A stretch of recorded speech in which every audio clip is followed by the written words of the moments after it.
Hi there, subs. So we're in the special sub zone right now where subs can hear us talking. Everyone else is in ads.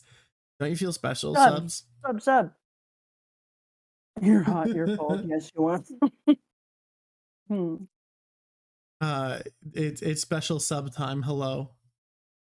If you're not in an Special sub ad, time. then you're also special. Twitch has chosen you to be special. If you're not a sub and you don't have ads, you're the chosen one. I hit the run ad button. Stream manager, my good buddy, says that it's happened. Mountain Ash Tree has subbed with Prime. That's their second month subbing. That's amazing. Thank you so much. Gifted a tier 1 sub, Rageous Reg. You have given 32 subs over the course of the channel. We are coming up on our goal of 300 lifetime subs. There's so many chosen That's ones. pretty cool. That's pretty amazing. Hype train! Paladin Come Berserker on, ride Jedi the has also train. subbed. Thank You ride you. it. 4 months from Paladin Berserker Jedi. Crazy. And Wild we is the already have a word you're hype looking train. for. It's Oh funny my that god, there's this a person hype made train. popcorn. They're you! I do love popcorn. When All Drock right. was a little baby, All he right. used to say, I have an idea. It's about This happened popcorn. one time. Anyways. Let's go. Let's go. What's up, mother? How's the it best going, sign on. squishies? I will say, I was brutally honest today that my energy is low, and despite that, shouting what's up, mother has given me a bit of energy. Wow, that doesn't take much from you, hey?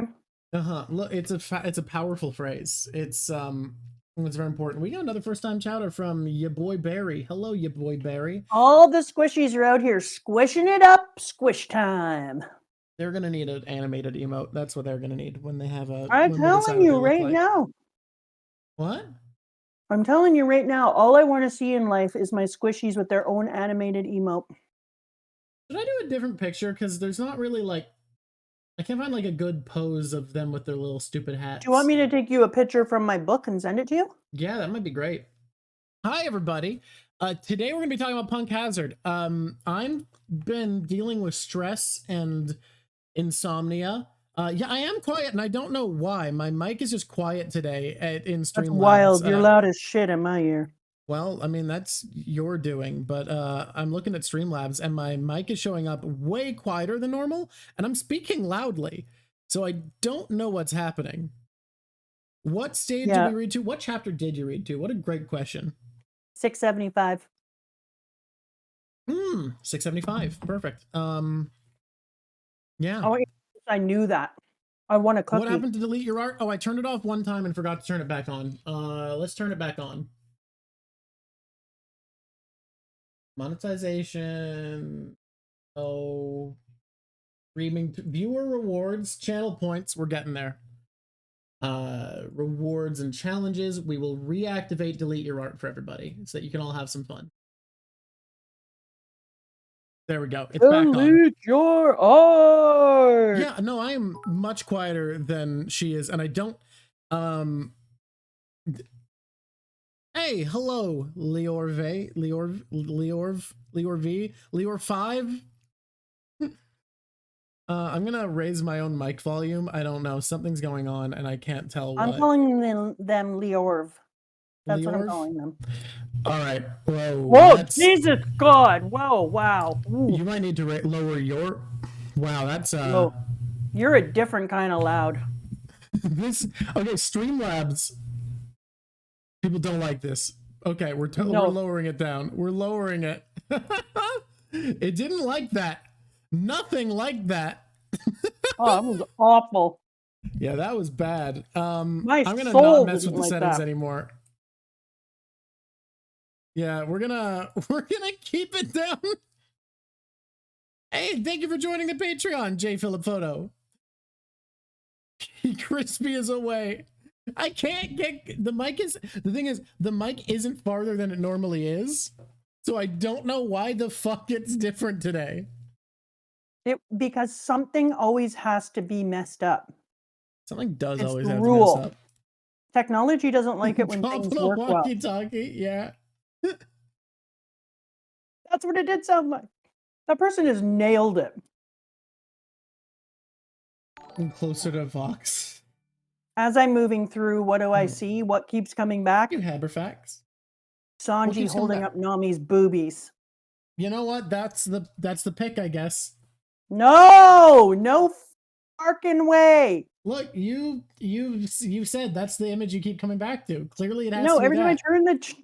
turn the page, it's Sanji holding up Nami's boobies. Every time I turn, I'm like, why does that page want to find itself so much? Pervs. That's why. Perverts. Yeah, from what I've been told, this is the pervy editor phase of Oda's career, where the editor kept telling him to make everything pervier. Hashtag perv life. Here's the problem: is I just saw it, and they don't ever have like just them standing side by side. So I'm gonna give you a bunch of images. Okay. Okay, I gotta build a composition, is what I'm hearing. What you're hearing is you need to build a composition. Guess what it went back to? What did it go back to? Frickin' Sanji holding up Nami's boobies. Look, it doesn't stop being pervy, but we have to be honest. Dressrosa, Fishman Island, and Punk Hazard are extra pervy. Like, they just are, even more so than normal. You don't have to tell me that. I can actually see it right here, right now. Pervy, pervy. I'm sending you some images. You're gonna love them. Yeah, Smoker Tashigi. People are remembering now. What? Do you remember when a You 40-year-old man took over the body of a young woman and then opened her shirt and took off her bra? That one too. That one could have stayed. As far as I'm concerned, that one was funny. Yeah, I was talking to you on the phone and I was like, I think that one is really funny, if not for the Sanji Nami one, because then it's just excessive that we're doing two pervy jokes with the body swapping. Yeah. So it kind of feels like, really? You just did that. You just showed boobies. Okay, Smoker's 36. Great to know. He just went silver young. Silver young? He got silver hair and he's young. I see. I'm What sending do you want from me to know expressions? Okay. No. I don't remember. Who else is in this? Where's Frankie? I can't find Frankie. I have Frankie. I really just, yeah. Did you get those ones? Are you happy with your face? I got some. We're good. Do you feel like you can do this thing now? Oh, probably not. I'm exhausted. We'll see how well this goes. You know what I recommend? What's that? Sleep. Sleep is great. What I need is to be able to fall asleep easily. You know what I recommend? What's that? The pills. The pills. Understood. The secret pills. Mm-hmm. Can we just take a moment to say I saw a lot of tits in this one? Yeah? Yeah. Just take a moment for that. Yeah. Yeah. Yeah. Okay. I just want to put that out there. Like a lot of tits. We want to elaborate on this. Can you show the Twitch the art from Thursday's Patreon? Yes, do that. It was good art. Okay. Thursday's Patreon, where we drew Kaido Luminous. Oh, I gotta make an emote for it still. Oh, right, that was separate art. We didn't have time. I drew Kaito's Sona, and it went well, and that was great. Mm-hmm. Yeah. She looks like a frickin' princess from that Disney Key video game. The Key video game. Kingdom Hearts is the one you're talking about. Thank you. If you already knew, why'd you gotta say that? It's not a lip, it's a heart. Oh, I gotta change it so it doesn't look like lips. Anyways. I think you need to pull it out because that does not look like lips or a heart. We both know what that looks like. We're gonna ignore what you've said. But look, guys. Does anyone need to look? Johnny Page, no. I'll change it. I'm sorry, Kaido. I'm sorry I've done this to you. I'll change it. Triple Pie agrees with me. I'm sorry. I'll change this, Kaido. I'll change it. So I want to start this off by talking about how I'll change it. I'm gonna struggle to get that hyped because for me, Punk Hazard, I watched first in the anime, most of it, or at least half of it, and The anime is kind of at its weakest during this portion of time. I think the anime is kind of at its worst all the way from Fishman Island up to like the end of the next arc, and then the direction kind of changes. And I think she felt like a Phantom Thief kind of magical girl character. It does work. Anyways, the anime is in kind of its worst in this stretch, and I caught up to the anime around the midpoint or so of Punk Hazard, and then switched to the manga. And while the manga was better, I had never read a manga before, and One Piece at this point, you might have noticed that it's very busy by now, right? Like the images are very dense, which if you've been reading it the whole time, you can keep up with pretty easily. But the real issue is, I feel like,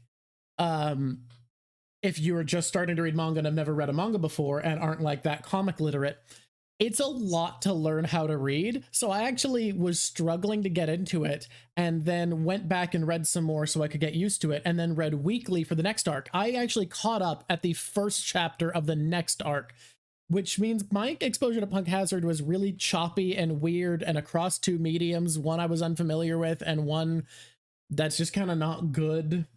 And yeah, I just didn't really get that into it. Okay, I'm gonna be serious with you now. Yeah. It's not the best arc. It's kind of mid. Yeah, it's not the worst. It has really good moments. Here are some really important things about Punk Hazard. They put in a really important element of the fight with the frozen and the fire, because there's so much mythology around that. And we got to see a lot of titties, and that was a thing, I guess. We met a dragon, and I was so excited. Then we ate it. True. And I was like, why are we eating my dragon? We just met that dragon. And then we met that piece of crap. What's his name again? Cesar? Cesar Clown.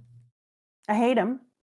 I hate him so much. Not a Cesar Clown fan, huh? He's gross. He's stupid. I hate him. He's the worst clown. That's right. He sucks. Yeah, Buggy versus Cesar. Who's the better clown? The guy who is a clown or the guy whose name is literally clown? Oh God, he's so lame. I was so upset. I was like, here's a dragon. We have a dragon. Nom, nom, nom. What the shit? I mean, it turns out you found out what the dragon's deal is, right, by now? No, we haven't. Okay, never mind. I won't say anything. We're only on 675. Look, I forget the order of events in this arc. We just met a little baby dragon for the very first time. So just a little guy. Oh, but we did see that the slime is an axolotl.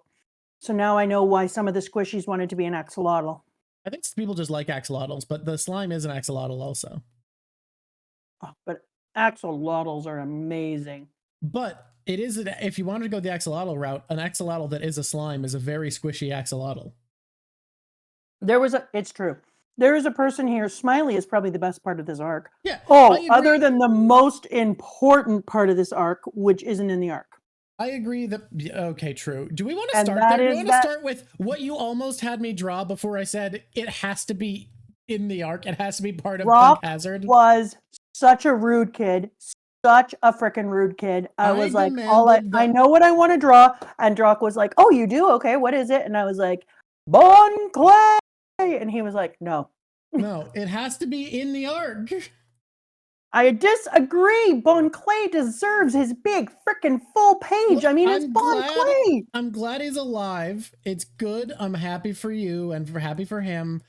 But like, it's not on Punk Hazard. It's not a workable thumbnail. You hate me. I don't hate you at all.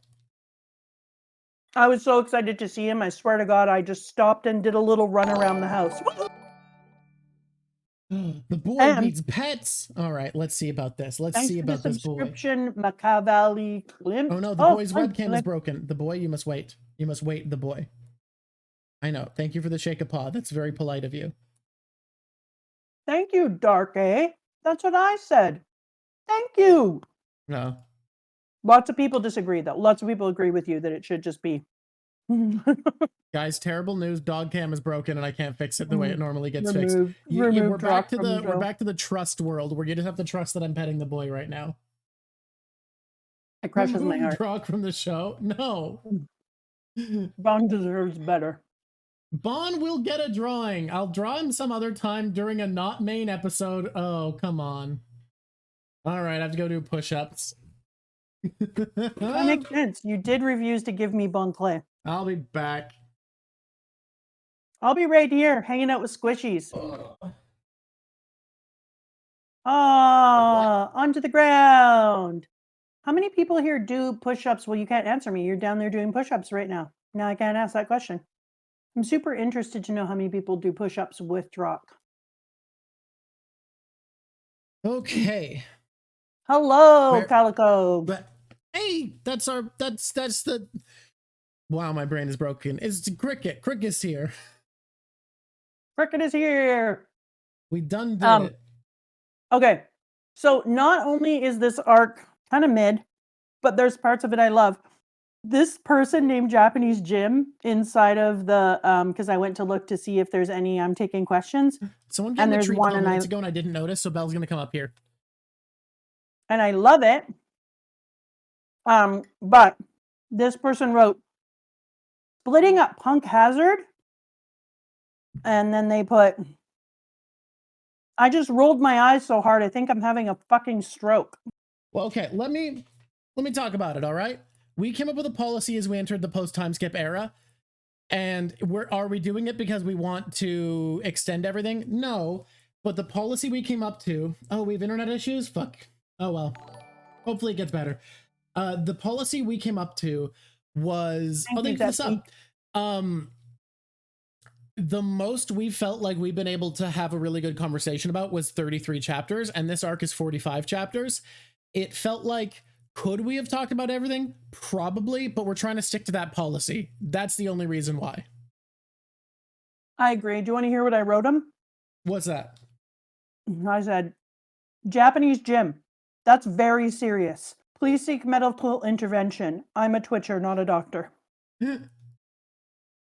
Like, I think he loved it.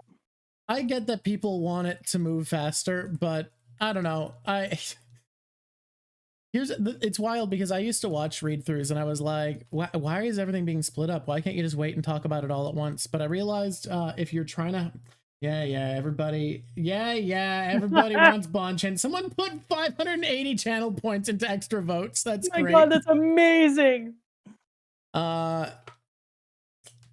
It turns out having to feel like you have to read everything faster and rush more and talk about more and have stressed conversations where you're trying to get everything through, it's not as fun. That's why. That's the big reason. It wouldn't be a good time if we were just trying to get through all of it really quick. No. Bonchan will get his own drawing someday, don't worry. The problem is that I just feel like when I read so much, sometimes it ends up being like really hard because I don't get to talk about enough, and then I feel kind of pissed off that we just crammed through and I feel like rushed. And like I'm just zooming through I mean, don't get me wrong, there are times when I'm like, just let me read, I hate you. But on the other hand, it's important that I don't read ahead because then I can't like make any guesses about anything or blah blah blah. But what are you gonna do? Okay, I like that this. Should we? Oh wait, should we talk about the giraffe in the room? The giraffe in the room. Sorry, what? Do you want to talk about the giraffe in the room? What? You know, sometimes. Thank you, Captain Oceana. Sometimes there's giraffes and they get in the room. You do as you will here. Yeah. So what you guys don't know who didn't watch, we finally finished G8, which is amazing. Now people can quit asking us to look at G8. Yeah, congratulations everybody. G8's over. We did it in 2 parts with the Patreon because it turns out there was way more than we thought. It was quite long. And then when we were done, the Patreons all watching G8 with me, I was having trouble with all of my tech, so I had to do it on my stupid iPad instead of where we needed to do it. So I shut the iPad and get up and had the worst leg cramp in the history of ever. But luckily for the people who were in Patreon and were still in there, I hadn't shut off my Discord and didn't know it and screamed at the top of my lungs. Ah! It fell on the floor. And then I ran out into nothing. Then I ran out into the living room and was like, I blame you. You told me to do this to Drock Dad. And then I was like, oh my good God, I'm dying. And then I was trying to stretch out one of the worst leg cramps I've had in my life. Like seriously dropped me to my knees. And then I go, I'm going to go pee. And I run out and I go to grab my, yes, people, this really happened. I grab my iPad and I go into the bathroom and Drop Dad had been washing the toilet and left the toilet brush sticking straight out of the toilet with cleaner. I mean, it was clean. So I walk in there and all everybody hears on Patreon on Discord is a toilet flushing. And I open up my iPad because I'm like, why is there a light? And there's a thing in the corner and people are like, you're still on. And you need to disconnect. Oh no, not the toilet.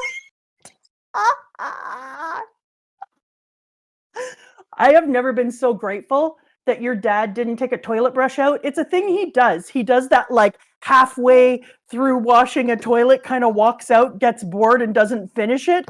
I have never been so grateful that your dad leaves toilet brushes inside of the toilet in my life. Like, I just was like, oh, thank God. Anyway, shit happens. And then I was like, no. And I'm trying to disconnect. And you know what? We don't charge extra for that. That's just Patreon gold. Yeah. Just walking around. Patreon gold. No extra fee. And then I called his sister, and Drock's sister was like, doesn't matter what happens. I still love you. And her partner was like, dude, that should be for OnlyFans only. People are asking for a quick review of G8 and what you thought. I think we have time. Like we've also said, like, we acknowledge there's not enough to talk about for a full 4-hour stream. This is gonna be a fast one, probably. Yeah. Yeah. Yes. So what are your G8 thoughts, the quick thoughts for people who couldn't be there with you? I am sad that Jonathan isn't in the regular poll. I love Jonathan. And his voice is a cross between Garfield and who is the other person we thought he sounded like? Oh, I can't remember anymore. Oh, Drock, somebody did a delete your art. All right. Bye, everybody. Did you kill it all? Yeah, it's gone. Oh, damn. But this time it's real. Oh, someone wants a treat for Bellamy also. You say that whenever I say that it's a 4-hour stream, but this time I'm telling the truth. Oh my God. People who weren't in streams with me, I had never watched any of the characters run around and do shit before. So I finally got to hear like their voices. I got to watch them walk. And the most important thing is transponder snails. Oh my God, I love transponder snails so much. I can't even. Mama got real into the transponder snails. I do a all the time in class now. Kids do not like it. And I'll be like, hello? Oh yeah, I agree. We should make that homework. Good point. Okay, kids, I just got the call. Yeah, we watched the dub because, guys, it's a watch along. What insane world do you live in where you think it's better to do a watch along where everyone has to read subtitles and listen to a language they don't speak? And also, I'm literally drawing at the same time. What if you expected it to be subs? What are you smoking? What the fuck is wrong with you to have expected that? I'm literally drawing while we're talking about something, and there's two people talking over media. We needed a dub with subtitles for it to be even partially comprehensible. The dub was really good. The dub is good. I loved Jonathan. I'm just knackered. It makes me tired to think that we don't get a Jonathan in regular stream. Oh. Yeah, people get comments saying that getting mad at Cricket for using the dub all the time, and it's fucking insane. Nah, it's good. It causes talking.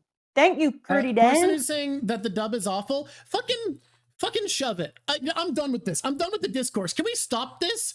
Can we stop just being elitist for the point of it? No, I am actually done with it. It's been 20 years of the same discourse in the anime community. It's fucking stupid. Everyone who hates dubs likes a bridge series. What makes you think there's a difference? Why are people speaking the language you speak a crime? It's okay to prefer subs, but don't hate on the dubs. It's full of talented actors who work really hard, know a lot about anime, care about what they're doing. Talk to anyone who's an aspiring voice actor and they go to like lessons, they do workshops, they learn their craft, they take classes all the time, they network, they care about it, they do so much study and work. Like, we can't talk to them. The anti-sub discourse is incredibly dub, and let's fine, if you just dislike the One Piece dub in particular, I disagree with you, but if you're anti-dubs in general, it's insane and I'm done with it. Genuinely, I like it. It causes more traffic when people argue about it. Yeah. Okay. I genuinely love G8, but also we noticed that the Mary in the anime would have died because of G8. Because the dude, as Drock pointed out, who is a shipwright, says, "Oh, this ship is fine. It's a bit old and needs to be fixed. You've worn her out, but she's fixable." And then they do all that shit to her in G8, and then they get to Water 7, and she's done. And the way they escape is by like blasting her with impact dials and a makeshift hot air balloon. So they just absolutely destroyed Mary on the way out of G8 in the anime canon, which is very funny. I don't know if it's funny or heart crushing. I also know a lot of people dislike Dub Luffy in particular and dislike Colleen Clinkenbeard's performance. I actually think it's remarkable. I think she does an amazing job. I've heard all the Japanese ones. People have sent me little clips, and I've done lots of subs and dubs. I think overall the One Piece sub is better, but like for a show like this, we're never going to edit with the sub because this is an English speaking program where when Cricket adds in clips, I want people to be able to not need to look at the screen and read subtitles. It's a thing people have on in the background. We're never going to use subtitle content, especially for a watch along. It's incredible. Yeah, I also agree. Colleen Clinkenbeard's shout as Luffy while she's angry, I think is so well done. Well, but Jelly Gremlin, there's not something lost in translation. I genuinely think it's that, like, I was talking to someone about this, and voice acting experts in Japanese in Japan are like, no, you misunderstand. You're like, well, it sounds unnatural and not like real dialogue is the issue, whereas they sound real in Japanese. No, real Japanese people don't speak like anime. Anime is based off of kabuki. It's the equivalent of if Shakespeare was goofier, it's the equivalent of everyone talking like they're in a Shakespearean play in English voice acting. Like, of course the English doesn't sound legitimate and real. If you knew Japanese, you would understand that the Japanese version also doesn't sound like real dialogue. Yeah, it's cheesy and silly. And yeah, every Japanese person I know who listens to an English dub is like, yeah, even if it's not as good, they're getting the vibe perfectly. It's exaggerated, over the top, and goofy. All right. I can't believe how much heat there is on both sides of this. I don't even give a shit. Yeah. I like them all. I'm just sick of the elitism of people who are anti-dub in general. If you dislike the One Piece dub, I disagree with you, but that's fine. If you're like, dubs are terrible, then fuck off. Language. Yeah, English VA so Robin killed Danny's lobby scene. It's so well done. Okay, can I talk, or is it time to still talk about dubs for the rest of my life? I'm sorry for being very mad. You can talk. It doesn't even make subcommunity. People who dislike the dub are welcome here, as long as you're not elitist about it and like dubs are bad inherently. This feels like such a weird thing to argue, but it feels like when people with iPhones and non-iPhones are arguing, and I'm like, why do you care this much? Well, that's the reason I'm pissed off about it, because I'm just sick of the fucking discourse. It's so silly. We need to be moved past it. Let's just all have fucking phones. or not. I don't care. If you're lucky enough to be able to afford a phone, you're winning. You've won. You can edit this out of the video, but I'm just fucking Be quiet, you tired little creep. Let me talk. Punk Hazard Here we go. Time. Right away, I gotta say, I'm glad they showed, even though this is the skankiest, horniest, perviest thing I've seen yet. This all of this arc. It should be called Skanky Pervy Arc. And we know it's going to be because it basically starts with Nami in the shower with her cloud. I'm not going to lie, I love the shower. Put up, and then it shows Ad break Nami in 3 minutes, by the way. Oh, then it shows Nami in a bathtub right to the edge of the areola, like right there, Right sitting in up a to bathtub. barely not show it. Yeah, you're like just under where we could show it, and I was like, oh, this is hitting different already. I have a feeling this is. I do want to. I'm not gonna lie, Blue Dragonfly. Let's be honest. That freaking cloud shower, on the other hand, like if anyone on this earth doesn't love that cloud shower, they're lying. That would be the greatest thing ever. I love the transponder snails, and then I love the joke of catching a fish and then having each of the bigger fishes eat it was remarkable. It's a really good bit. Going, it's like a bubble. Maybe she has smaller than average boobs. Who? No, smaller than average Nami? areola specifically. Oh, they would have to be tiny. Like when I'm looking at this, I'm like, this chick is malformed in order to do this.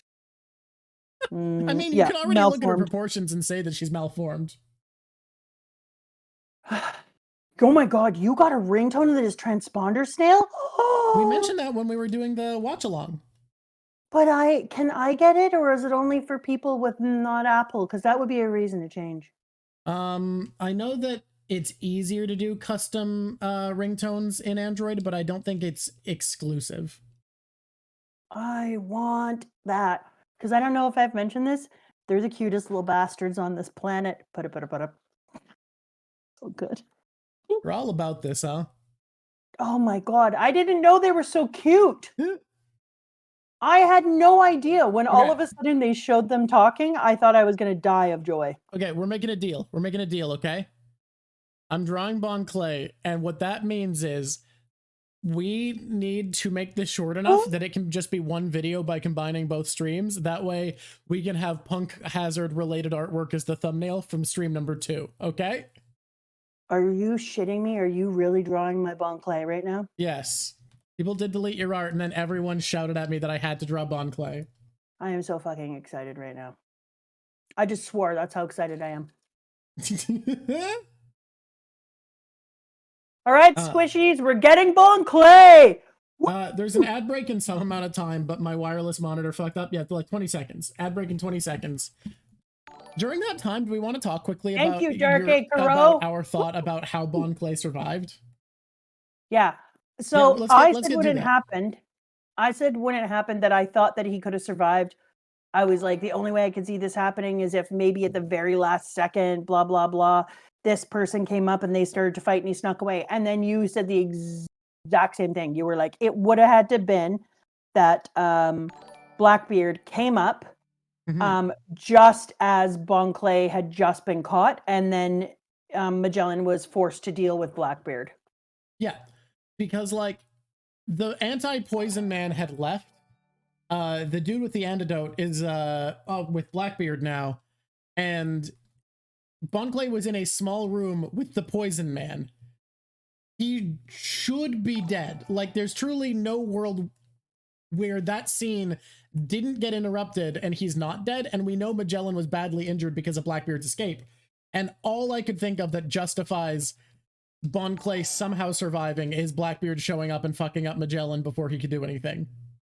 I kind of wonder, because if you're Bon Clay and you looked like you were Magellan, then Blackbeard comes up and you just kind of tuck yourself into the corner and quickly switch your face to another person who works for Magellan. Yep. And then you switch your face again. Then you switch your face again. He probably just kept switching his damn face out over and over again and got himself down to the safety zone.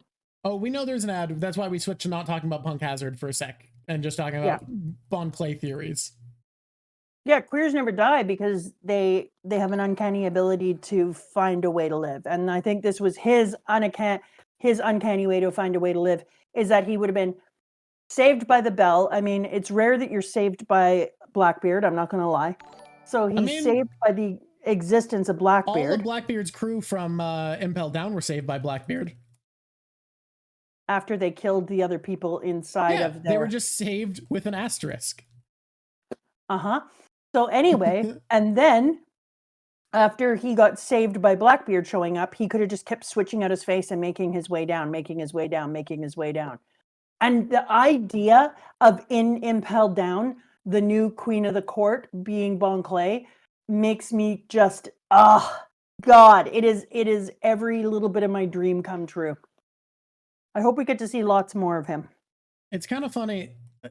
Two of the Okama we know have powers that allow them to change their gender with Ivankov and Bon Clay. And then it's like, Inazuma, what's your devil fruit? Scissors. Can you change gender? Nope. I can cut stairs out of stuff. But I just got that joke from a sexual side.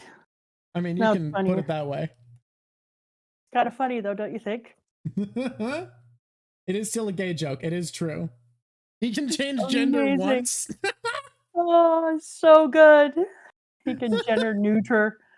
Oh, that's amazing. No. I agree. Total treasure, Ketu. Okay. The stream is great. I like it when he takes a concept that exists in the real world and then he just goes, let's just turn the volume up on this concept. Just fucking amplifying real world stuff is a really common way he makes everything crazy. I'm just not going to do anything like that can't actually be said as being done, but I'm just going to amplify the living shit out of it. Mm-hmm. And then them getting caught in it, and then them getting to follow the whales that just look like our laboon. And then somebody was like, Mama, what did you think of the scars on top of their heads? And I'm like, I come from a whaley area of the world. So for me, that's just whale stuff. That's just whale stuff. Whales always have scars in the front of their face. That's who they are. Especially sperm whales, which they're based off of. They just fight them squid all the time. But I think it was nice that they put them on here, because if they didn't put the scars on here, then people might think that Laboon is going to come off as like being so much different than everyone else because he smashes his face against this area. But nope, that's who whales are. And to watch how sad it made Brooke, but then have Brooke play the whales' music. And then they sit on the whales. The one I originally wanted you to draw, and you said, no, burn in hell, which is ironic. I did not say this at all. This was a second place leaning for me of the options you provided. Was the one where all the whales pop out of the water together and they scream, we made it, it's new world. And then the boat is way up in the air, flying up, and then it's got its ugly ass catch on the back. I was like, this is so cool, but I read it in my book and I read it on the thing. I didn't read it in colored, and so I missed all the. Is it like when they pop out? Does everyone know right away everything is on fire? Is it all fiery when you pop out there? It looks that way. You didn't watch that in the thing? Someone, the auto mod tried to ban someone from saying squid love to eat sperm whales because it says eat sperm in it. Squid love to blank whales. Whoa! Wild. So it's lightning when they pop up? No. Nothing is on fire? Is nothing on fire when we pop up? Apparently it's lightning zone. I know it's lightning, but I thought there was fire all in the background. I mentioned to you a theory that I had about all the weird weather in the Grand Line that Punk Hazard made me think of, and I built around that point.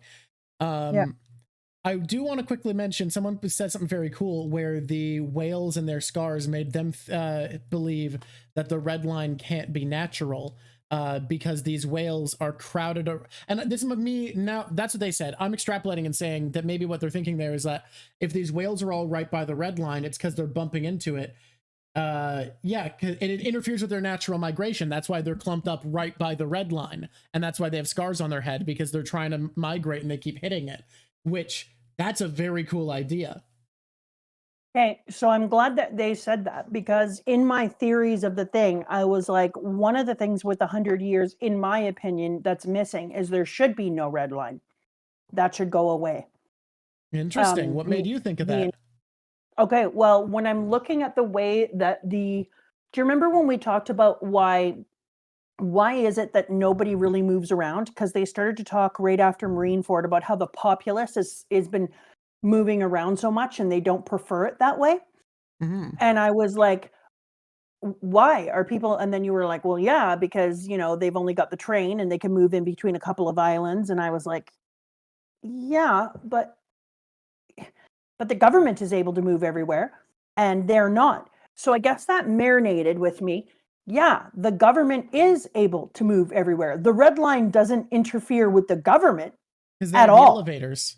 because they have their elevators and they have the ability to move throughout the world and they have a way of using faster passages that other people Yep. aren't allowed to use. Because they have And the I was special like, way of traveling the combo. exactly.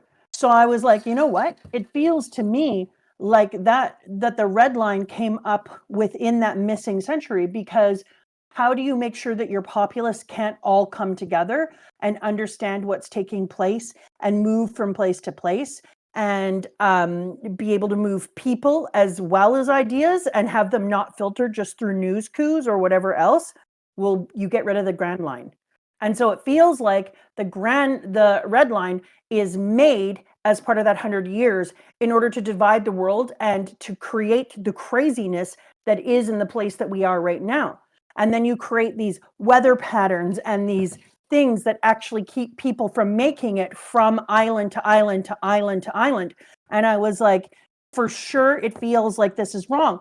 And then when I saw this, I was like, it makes no sense to me that these whales, that Laboon was on the other side of this, yet he is this type of whale. And then over on the other side is clearly all these types of whales. And so it makes no sense. At some time or another, it needs to be that all the whales would have been able to move freely throughout the world.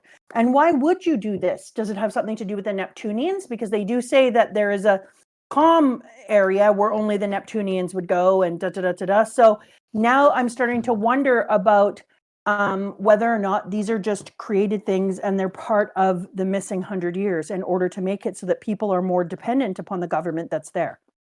And it ties in with my theory from Punk Hazard that once we know Punk Hazard was caused, the weird fucked up nature of it was caused recently by the battle between Akainu and Aokiji. That basically tells us that because that happened at the beginning of the time skip, so that's been 2 years about that it stayed this way. That tells us that powerful Logia users going all out can permanently change the landscape. And my theory is all of the fucked up weird weather in the world, every place where the landscape doesn't make sense, in my opinion, the theory I had at this point was it was caused by a Logia user, a powerful Logia user going all out. That maybe Drum Island was a snow Logia user doing something crazy. And maybe the island we get a quick flash to in the time skip was the lightning Logia user going crazy. Maybe the reason it's permanently light over Annie's lobby was at some point a light Logia user did something crazy there. This idea that we have all of these, Alabasta could have been the sand Logia, that we have these islands where the climate doesn't match the area around. That's why we have winter, summer, autumn, and spring islands all through the ground line, is because each of them's had their climate altered at some point by a Logia user. Yeah, and there'd be some areas that wouldn't be impacted that where you wouldn't have Logia users. That's interesting. I'm going to put that in my bucket of things to consider. The other reason I thought that it would make sense to build the red line and to create an area like this is because if you did that, you are dependent on the government to also move your goods around. Like almost all manufacturing of goods or selling of goods or money has to go through the government. What a better way to keep control of people, because you can have right? local trade within an area, but that's about it. Exactly. Exactly. So you can't have like a huge amount of industry moving around, which is why I started to think about how Oda started to talk about what's his face's what's the starfish's name again? Papagoo? Papa Or was Papagoo. Papagoo? I was right. So that's why I started to think about why Oda introduced things like Papagoo and his clothing line and slave trading and Brooke and his being famous and going on tour. Here's why. If Okay. you create something like Papagoo and you show that first, and you have a clothing line and you're like, who is wearing this? Well, maybe it only happens inside of here when they crossed over. And then I'm like, nope, because in the SBS, we read that Ace and other characters are wearing it long before they would have come here in the Crimin fashion. And so people way further away were wearing it. Well, who is able to move it? Well, the only people who are able to move it successfully and not have it be like danger shipping. Oh, you may or may not get your t-shirt. One never knows. You may be able to stock in a shop or maybe not. But instead, no, it gets there. It gets everywhere that something is going. And that would have to be because they're either escorted or moved by the government, and then the government gets shipping rights. And it also allows you to make sure that you're reliant upon the government to move any goods and services. And then he started to introduce a bunch of other things. So slave trading only seems to happen within this area. So it's a thing that the government isn't helping to control or show, and therefore it stays in this one area, and it's kind of a thing that happens here only. And then you have something like Brooke, and Brooke going on concerts and tours. And you would imagine that Brooke's manager would have to make deals with the government on how to move Brooke around place to place in order to put on concerts, et cetera, et cetera. And that Brooke wouldn't be on the side as a person on determining where he went or how he got there. And then the government would even get kickbacks from things like people going on concert or news crews needing to use safe passageway to get to place. They would also then get to decide where people who were journalists went, because journalists couldn't freely and easily move around the world unless they got permission from the government. And then the government could be like, no. And suddenly you can't do a real news piece on something. Instead, you have to put your entire life at risk and sail through what they call the most dangerous seas, and almost nobody makes it, and you have to be a completely different type of person, and only the strongest will survive. Well, you're not going to have a bunch of people who are journalists moving all over the place to write about news or to make news reports. So the only place that your journalism can go is where your government says your journalist can be, or in larger districts where journalists are already. And that's a genius way of controlling. I wonder if there's any sort of systems of political critique that focus on governments that have complete control coercively or directly over media, travel, communication that Oda could be drawing on. Probably not. One Piece isn't political. Even in an army of seagulls, I thought about that. Even in an army of seagulls, who's going into the war zone and writing about what's taking place? Who's going to where all the different people are and interviewing them? You can't. You just absolutely can't. And so the problem here is that by having this world with a freaking line that divides the entire thing in half and ruins the ability for free movement within that zone, then yeah, but even if there's long distance Den Moshi for communication, do you have people in the right place at the right time? And if something takes place, can your journalists get there on time to look at it? No. That's why it would have been such a big deal at Marineford that you had some people already there doing something the government asked them to do, and then they got lucky enough to see something natural that wasn't being sculpted and created by the government because other things occurred. And that's why real news got out to people. Because you can't just say like, oh, well, they have Den communication. Okay, but you don't have a person on all the different islands. You don't have people in all the different places. You just have to hope you're in the right place. And you have to remember, like, Den Mushi are, first of all, see, they take, like, we don't see everybody having them, but second of all, they're phones, not the internet. Meaning that people don't know each other or know each other's numbers. If you can't travel, you don't know to send news of your local happenings to the island over because you've never talked to someone from there. You don't know their phone number. Just because you in theory could, if you aren't able to travel, don't know where to be. Don't have the internet. Yeah, and they can be traced. Cat 2, that's what I'm saying. I'm not saying they need to pay the government to get there. I'm saying if they wanted to pay the government so they could go to different places, the government would be like, no, we don't want you there. But they do just have to write what the government wants them to, which is why it's so amazing at Marineford that because we have that one live cam left, they actually got to see something that wasn't government scripted. And that's why I started to think, like, in my opinion, that line around the world was put there during the missing years. And it is one of the greatest freaking weapons against people calling out or banding together against the government. Because the other reason is you've got the rebels. Well, the rebels are a relatively short group of people. They don't have that many people in comparison to how many they would love, and they liberate around the world and they talk to people, but they have to do it island to island, and even then they don't bring a whole bunch of people with them, and they can't move with the same freeness that other people can. So talk about creating a world in which you can't fight against the government. If you can't collect people and bring them to you and create giant armadas to go against the government, then if you're the dragons, you can keep, well, 800 years and you keep your power. So I think, I like to think that there's going to be some sort of sound or movement or something. And we did talk about oars, the continent mover, and a few other things, but we are going to find that we're going to lower the entire line down and reconnect the world into a world again. Frosty Fire Tiger is so right. People really underestimate how important the government's control over travel and information is. Think about how Luffy has been successfully pitched to the world. Smoker was the hero of Alabasta. Luffy was just someone who was there fucking around. Luffy attacked Eni's lobby and destroyed it single-handedly. Him and his band of pirates ripped it to pieces. Luffy broke into Impel Down and freed the world's most dangerous prisoners and armies, he is responsible. Luffy, according to the government, is responsible for the Blackbeard crew having their pirates, for Buggy's crew having their pirates, for Crocodile being freed and causing crimes again, for the revolutionaries who are terrorists blowing up government industries having their forces refurbished.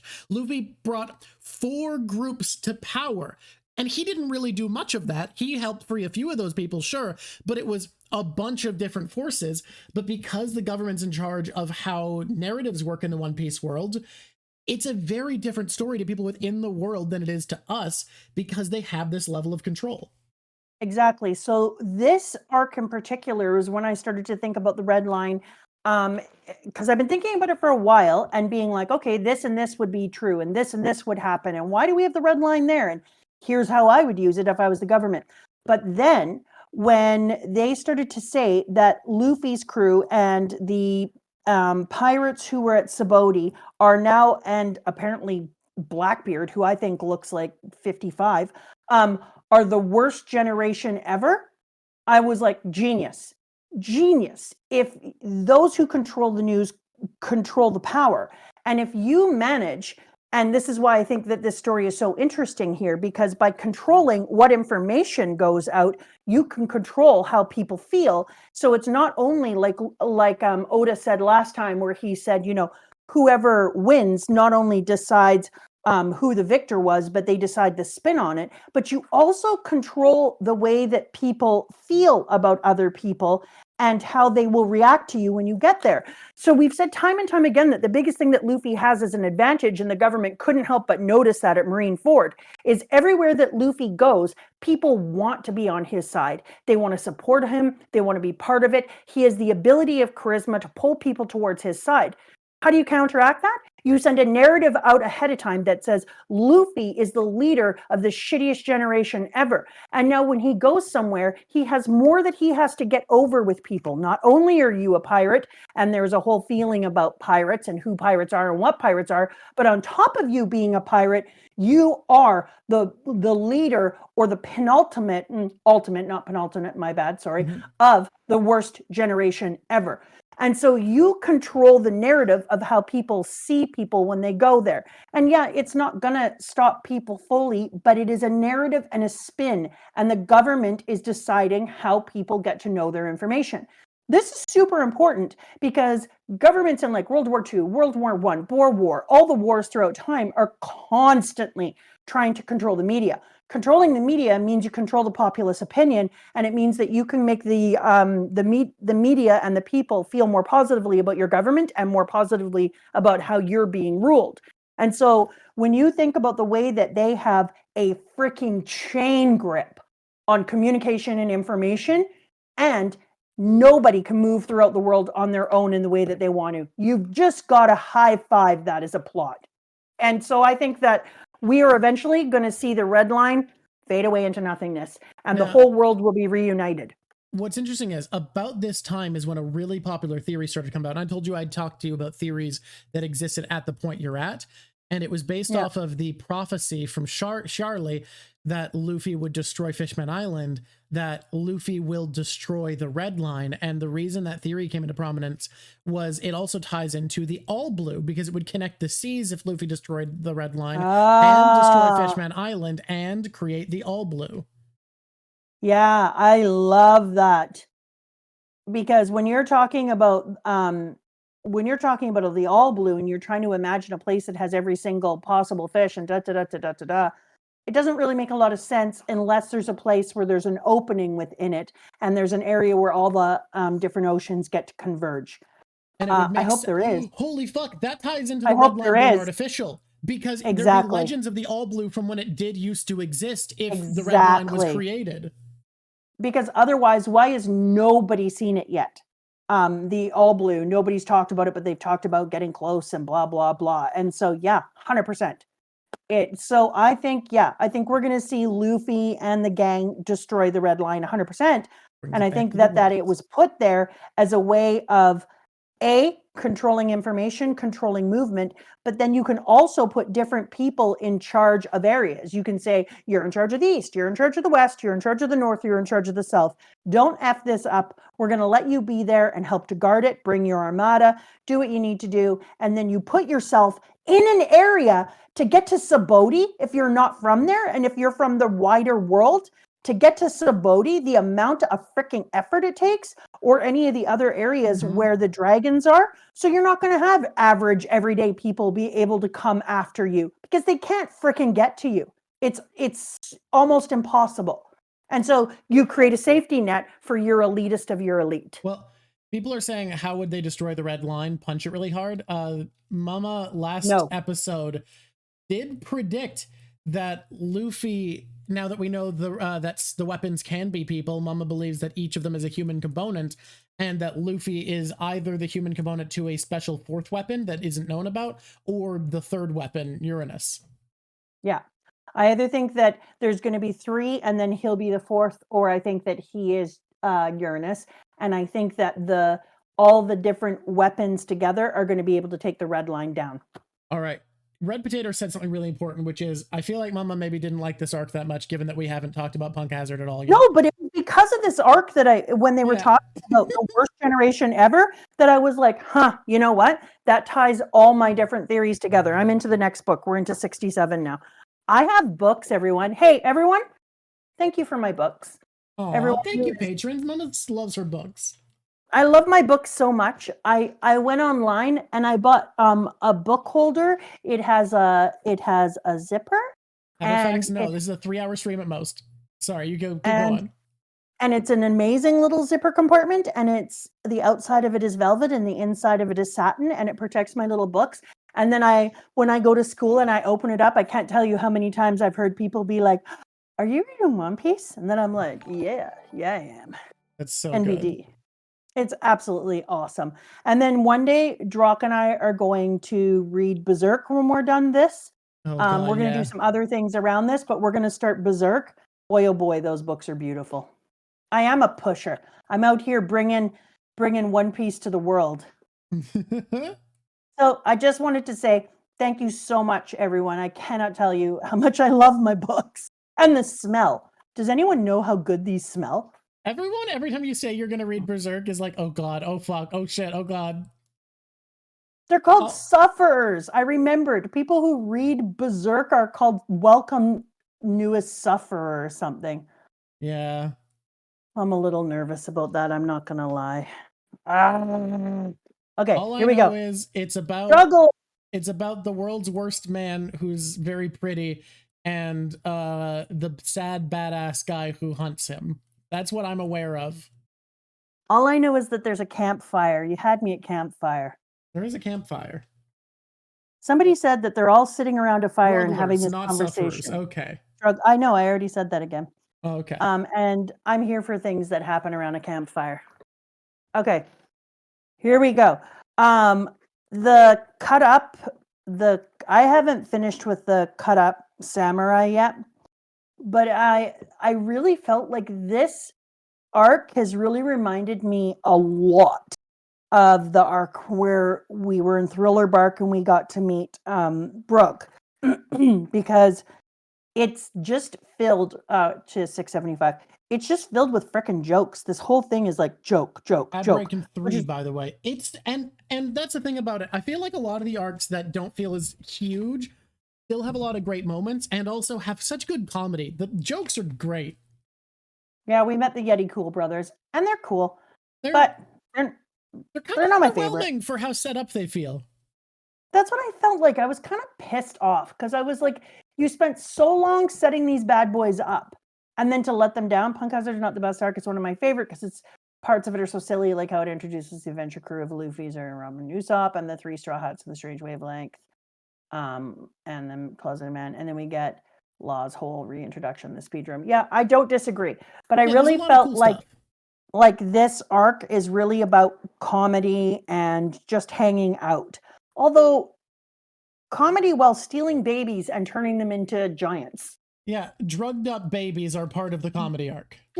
Like basically I felt like she said, I mean, I already told everybody on here the story about how I got involved with the sweet sweet pipe. And how that's still what I call it. Yeah. When the person was outside of my classroom smoking the crack and then blew out the crack when I came out, and then It was meth. well, it might have been meth. It was in the glass pipe and it was doing its stuff. Oh, so probably crack. Anyways, Okay. probably crack. Anyway, and when I was watching this, I was like, did that dumb bitch make these babies crack addicts? Are they addicted to the sweet, sweet pipe? And she did it in a much better way than the unhomed person did to me. She put it in candy. That's a much smarter way to do it. Huh. Much smarter.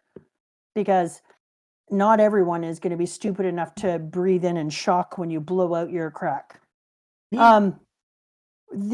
So as much as this is a comedy run, and it is a massive comedy run, come on, this is not comedic at all. But we got to see a really loving part of our Nami, which was really nice. These are children crying for us to help. How can we possibly turn our backs on them? I like that Sanji was like a petulant little loser who was super jealous, but also recognized that Nami was so sweet in his protectiveness, and so he was going to step up and do better. If Sanji could just keep his hands off of Nami's tits when they're on her body. Although, if we're going to be honest, if you Freaky Friday'd with somebody, you'd be like, I'd be afraid to touch anything. I'd be like, oh no, I have to pee. Yeah. This is uncomfortable. Body swaps raise too many questions. Ad break in about 10 minutes. Is there something we want to talk about just to subs while we're waiting for people to come back? How long is it until the ad break? Why don't we just talk about body swap shenanigans for a minute and a half? When is the ad break? Right now? Right now. Are we in it? Yeah. Okay, let's talk about body swaps. Because this thing made me start thinking about all the frickin' body swap things I have ever seen. And I started to be like, okay, everyone is like, oh, I changed body with my mom. There's no way in hell aren't in the ad, but it said the ad break was starting that second. Now it says starting soon. We'll see. Let's just keep up with the body swap discourse for There's no way in hell you don't have to go to the bathroom at some time. So you what? Go to the bathroom as your mom? Oh God. God. No. Just no. I started to think about all the different things that could possibly happen in a body swap. Like you don't know, but women have things they have to take care of. What if you swapped with somebody who was on their period? Come the hell on.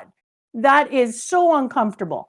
So then I started to think about all the things you don't know. Yeah, you have to wipe your mom's own ass. Like, no, this is not good for anyone. Oh no, and I've never thought about all this. If your mom swaps into your body, does she figure out if you're healthy or not? Does she take you to the doctor? Oh God. Say things like, hey, can you check this body out while I'm here?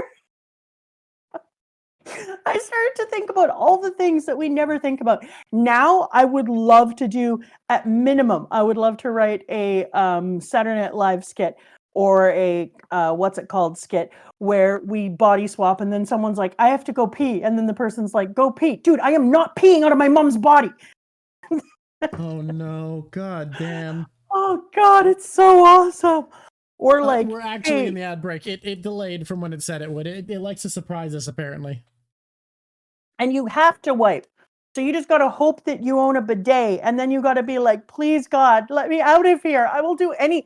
They need to talk about how much harder people would work to get back to their own body, not because they're like, I need to be me. No, screw that. They're going to be like, I can't wipe my mom's ass again. I cannot go to the bathroom as my mom anymore. And if my dad walks up behind me and tweaks my ass ever again, I'm going to vomit and I'm gonna Oh uppercut him. god, you made it so much worse. Oh no.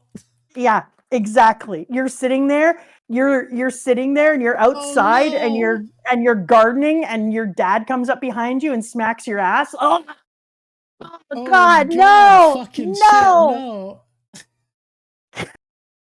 Freaky Friday's so much worse than they act like it is, it turns out. It's so much worse. It turns out it is. It's a horror story. That's exactly it. When I started to think, when it was as soon as Sanji grabbed Nami's tits that I was like, oh my God, there are so many terrible things I've never thought about in the Freaky Fridaying. And now I feel uncomfortable about every movie I've ever watched where there's a body switch. Yeah, Well, they should great all be news. done as horror Hey, great movies. news. We're done ads and we can move on.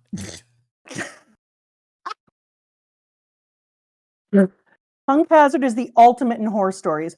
I also love that we got to see that the special attack green star Bodhi Banana, that he made this amazing boat, Usopp, out of the leaves. But I more really like to see that in the SBS, Oda actually had to address about how it was that Usopp was never going to run out of seeds, because everyone apparently started to be like, hey, excuse me, what's going to happen here when he runs out of seeds? And Usopp had to be like, Oda had to be like, I intended to put this within the story itself, but apparently people are freaking out. So let me draw you a little picture so you can calm the hell down. Oh, So like he just didn't have the time to get to it because everyone is freaking out about it. yeah, they're like, quit chucking shit out there and quit doing all these things. You only have so many Okay. seeds. The Bodhi Banana is great, but I love even more the visual when it's Robin, Usopp, and Luffy, and Usopp's like, how are we gonna get across? And Robin's just imagining Usopp swimming them across, and she's sitting all happily, and Usopp's just like, what are you imagining? What the fuck what are you thinking? He even says out loud, are you thinking we're going to swim you across? And then Robin just kind of looks at him sideways and he's like, no, I don't think so. It's so I good. freaking love that. It's so good.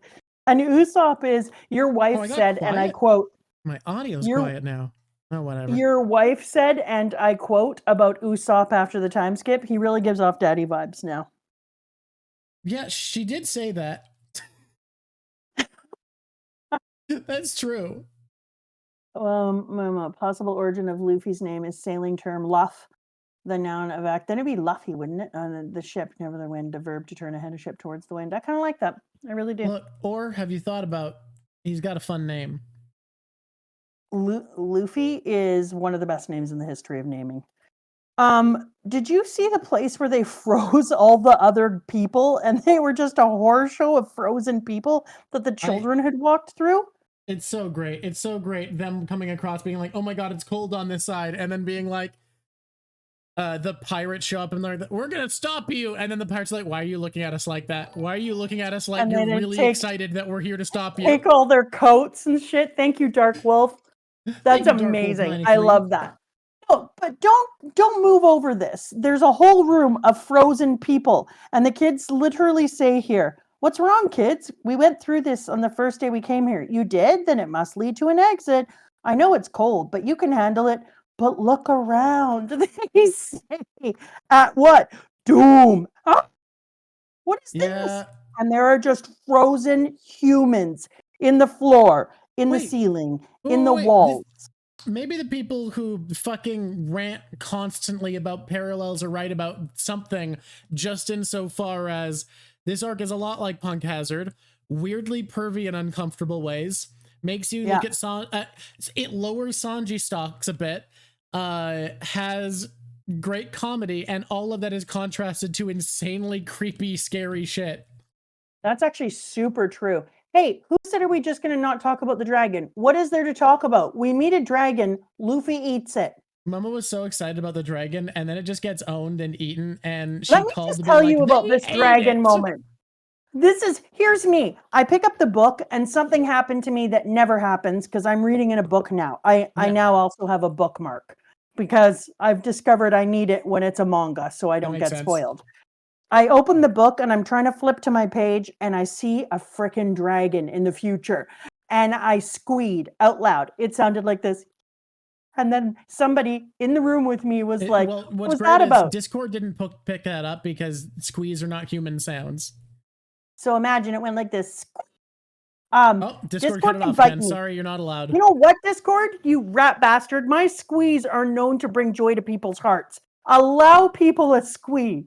Anyways, I squeed with great joy and happiness. It's a soft, approachable sound, but a very high pitch. And so the people who were in the room with me was like, what happened?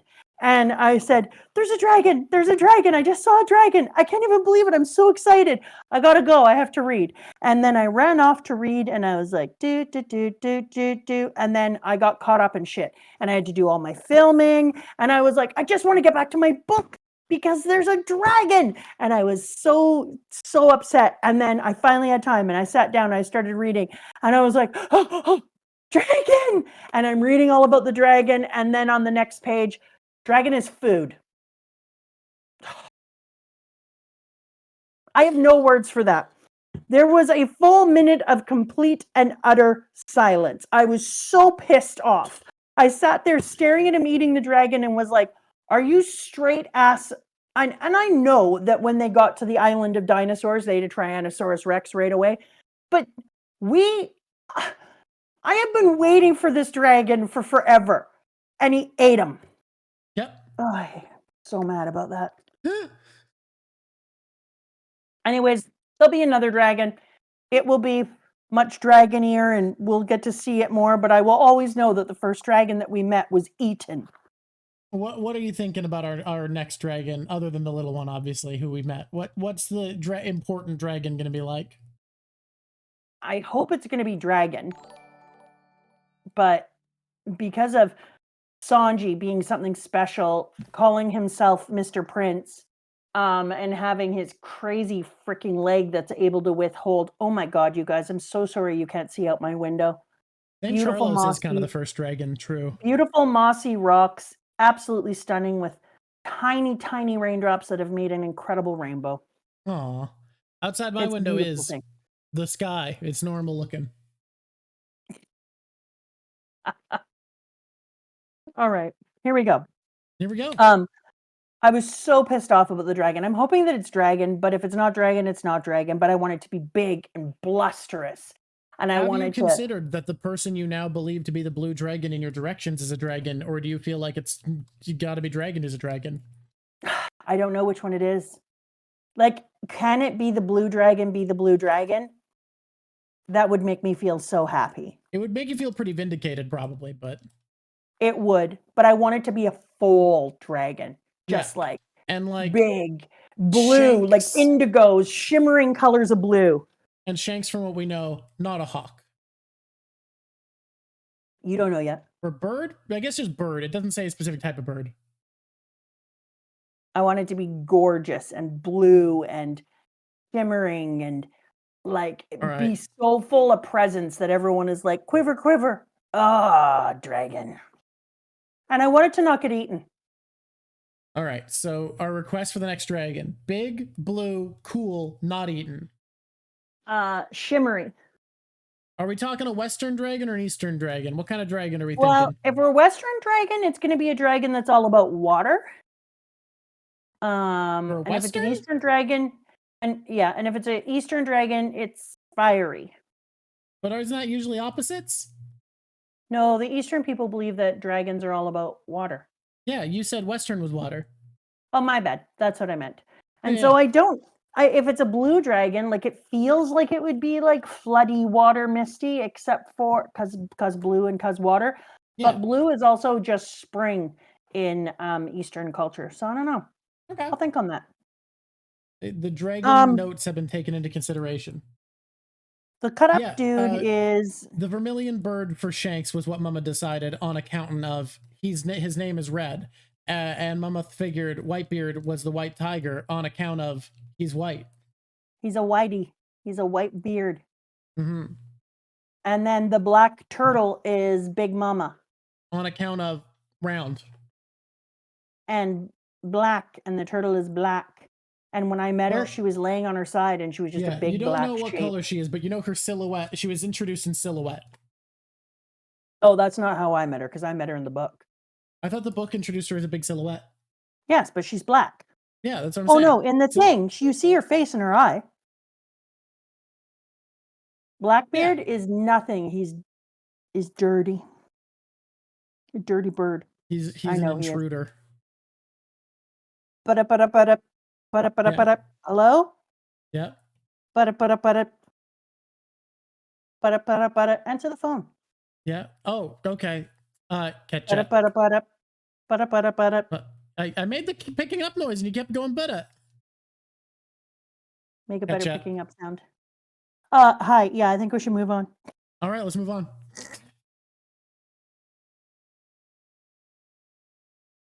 Okay. Law. What I found out about Law is, what the shit? Is there anything that he's not allowed to do with his devil fruit? The restrictions seem to be in the room. Wow. I feel like his devil fruit at this point of the story, if you're in the room and he can come up with a operating room justification for what he's doing, he can do it. I really feel like what occurred is Oda said to himself, ugh, I feel so limited. I want a character that I'm just allowed to do whatever I want. And then he made it Law. Yeah. Like, and then body he was swapping, like, you'd think would be its own devil fruit, right? Not a devil fruit that yeah, also how comes is it with not? not a devil fruit that also comes with teleportation, cutting people apart without killing them, redistributing cutting a whole people ass around, boat in half, telekinesis, extending your sword so that it can cut a boat in half, stealing hearts. Like, there's so many things it can do that you wouldn't think would be part of the body swap fruit power. But hey, the body swap should just be its own thing. Somebody should have got a body swap fruit. And you know what? Somebody out there has a body swap fruit. I don't know if we're going to meet them, but somebody in this world has a body swap fruit. And one day they're going to hear about Law and they're going to be like, that's bullshit. What the fuck? I thought my fruit was cool. He can do that as like a side power? What the fuck? They're going to be so pissed off. They're going to be like, why do I get this one thing? This dude apparently does any shit he wants. Hey, P.S. Hey, I've got the power to cut people in half without killing them. As I understand it, you can do that as just like part of your shit. Hey, what the fuck, actually? They're gonna be so angry. Yeah, so this is what I just discovered about Law as we were going through here. And the whole world of Law, where he finds out that people, and I like how he uses his fingers all the time. Like, I'm just gonna stick my finger up here and make the come hither sign as in my sexy hat, and suddenly your boat will be upside down in 2 pieces. Leopard seal fur hat a sexy hat? Yeah, and why not? All right, cool. Let's go for it. Yeah, why not? I say. All right. My sexy leopard hat with a big, weird, fluffy top. Chambers. I like the way it makes me look like a player. Straight up, he has my favorite things that an anime character says. If there's anything the Punk Hazard anime has going for it, it's how many things you get to hear Law say to use his powers. I see you, Cedric. Chambers. It's so good. It's so good. Is Law's voice that low? It is, yeah. Tact. Tact.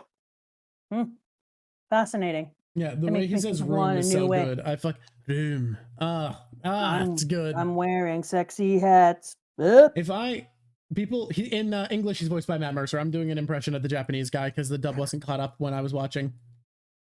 I felt very bad about Boss Crocodile Centaur. Yeah. Brownbeard, the fucking bitch ass who got his ass beat.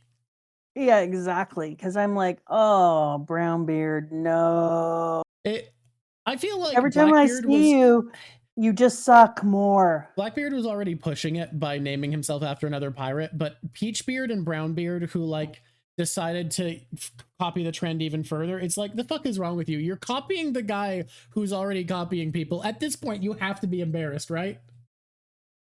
I do like, though, that they save Brownbeard a little bit by giving him a crocodile base. Yeah. I do wonder why they couldn't give him different legs. I do like Caesar Clown being like, all right, well, we have our science lab. Trafalgar Law, you want to work for me, right? Yeah. All right, well, I need you to do some stuff. Am I going to kill people for you or what? Well, you're gonna make me a bunch of weird centaur animal people. What? Why? I think it'd be funny if you, like, stuck a crocodile on this guy, wouldn't it? Wouldn't it be kind of a good bit if you just stuck a crocodile on this guy? I like the bird woman, Harpy Monet? Monet. She had arms before Law done did that to her. Okay, but I saw her here. She does have arms. Partway through this thing, she has hands. Because she doesn't in this first part, and I was like, did Law take her arms? But then I saw a thing where she had hands. Did she make hands out of the thing? I feel like she has hands. Do you know what her fruit is yet? Has that been revealed? The harpy fruit? She doesn't have a harpy fruit. Oh no, I don't think it's been revealed, and I haven't really. Then I can't explain it to you. But she does not have a harpy fruit. You read 675, right? Yeah, except for she has spinny eyeballs and she wears glasses. So yeah, the spinny's just her glasses. I just kept wondering if she was trying to cover up her eyes for a reason. My God, I think every time somebody is telling Oda to make their tits bigger. Yeah, it does cap out at a certain point. I think we've reached peak tit size now. I really hope so. When I went back and looked at Sadie, and she just has reverse cleavage with the cleavage at the bottom, I was like, oh, next arc? Okay, never mind. No, you're thinking of the anime. In the anime, there's a character who goes so much more wild than in the manga. Oh, are you talking about what's her face? Well, what I was about to say is I think we've reached peak tit size, but we haven't reached peak slutty outfit till next arc. Okay, well, that feels impossible. No, it's and also, yeah, the anime, the boobs got bigger next arc too. The boobs in the next arc in the anime truly look upsetting. They truly look absolutely upsetting to see. Have you met Sadie? Yes, I have, and the thing is, Sadie's outfit at least seems like a high quality slutty Halloween costume instead of a cheap slutty Halloween costume. There's a character I love next arc. A lot of people hate her. I love her, but her outfit and design in general are distressing and make my nipples hurt to look at. Oh my God. That is saying something, because I'm not going to lie to you. There's been some slutty outfits already. And then we got, oh good, guess what page I'm on? I don't like that sentence. Someone says, you shouldn't. What page are you on? And these babies are our beloved Nami. Woohoo, the star of the show, says Sanji, lifting up Nami's boobs. More boobs. This is the skankiest one. All the jokes around the dude and his cut up body being in different places was fun. Yeah. It was kind of like Buggy-esque, you know? Only but he didn't do it himself.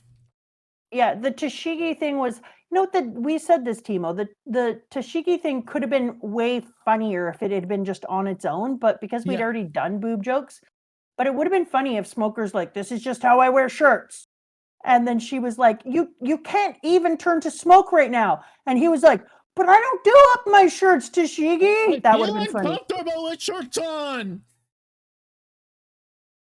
Like genuinely, I think that's a really funny joke. It's just kind of ruined by the Sanji one also being there. Tell me, Katu, do I need to know something about him being a samurai? Is there something I should know? I mean, he does talk about committing seppuku a lot, but I think it's cool to see samurai.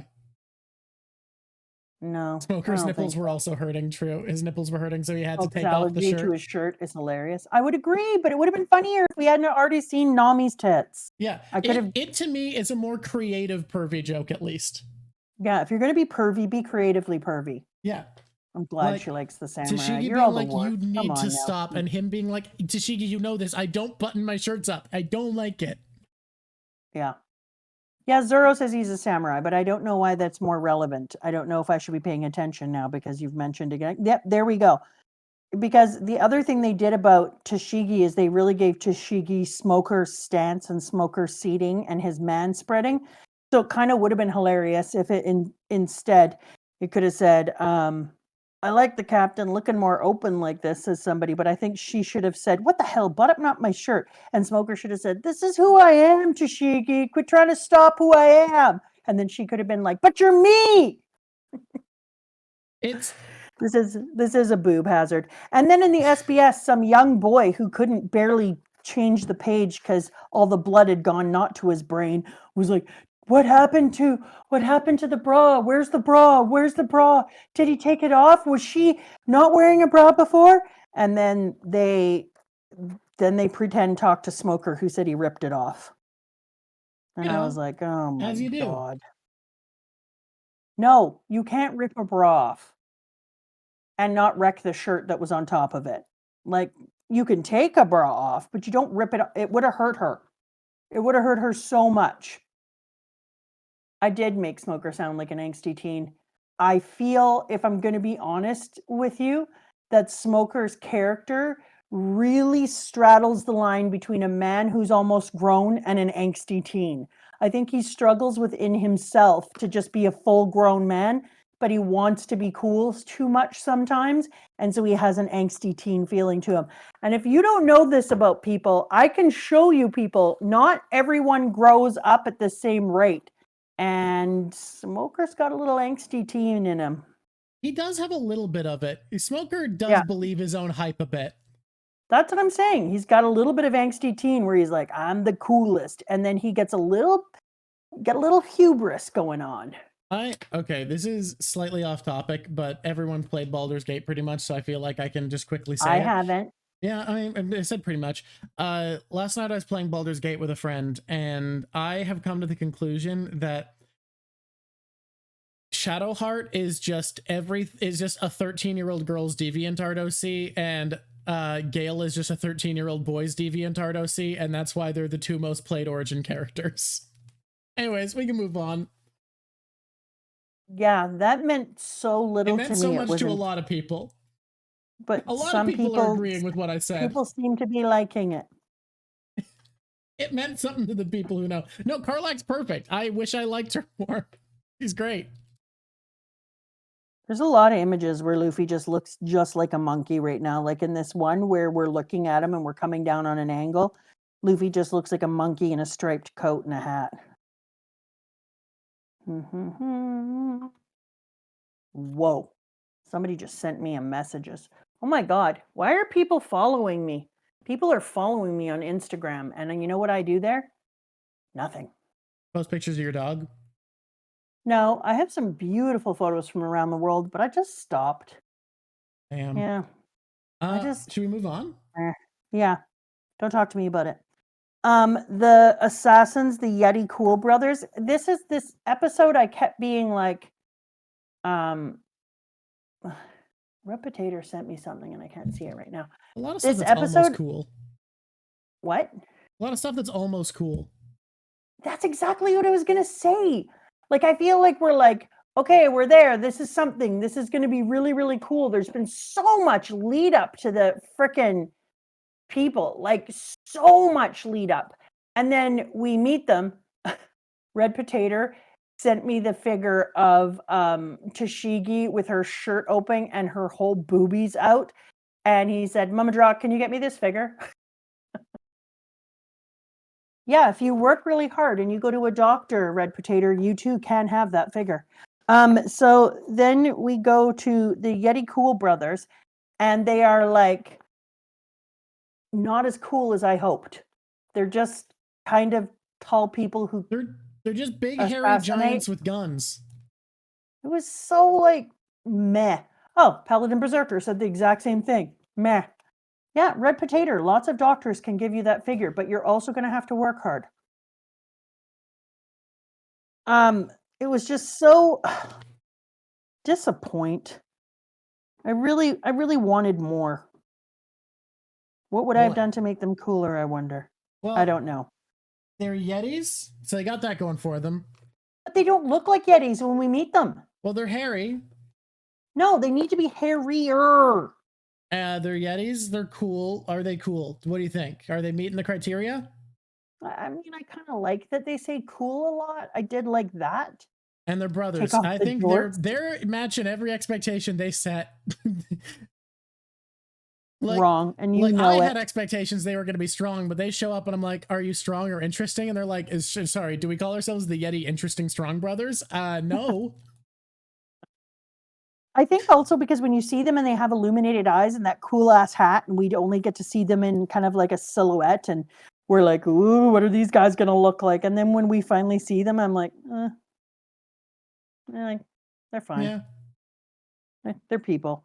like ordinary henchmen. I don't know. I do like the stripy minion henchmen, though. I really do like their vibe when they're in their little costumes. I mean, I don't like them personally; they're shitty people, but I really Caesar like in the vibe. general has like a cool aesthetic he's putting all of his minions into. My very favorite part of this whole thing is super immature.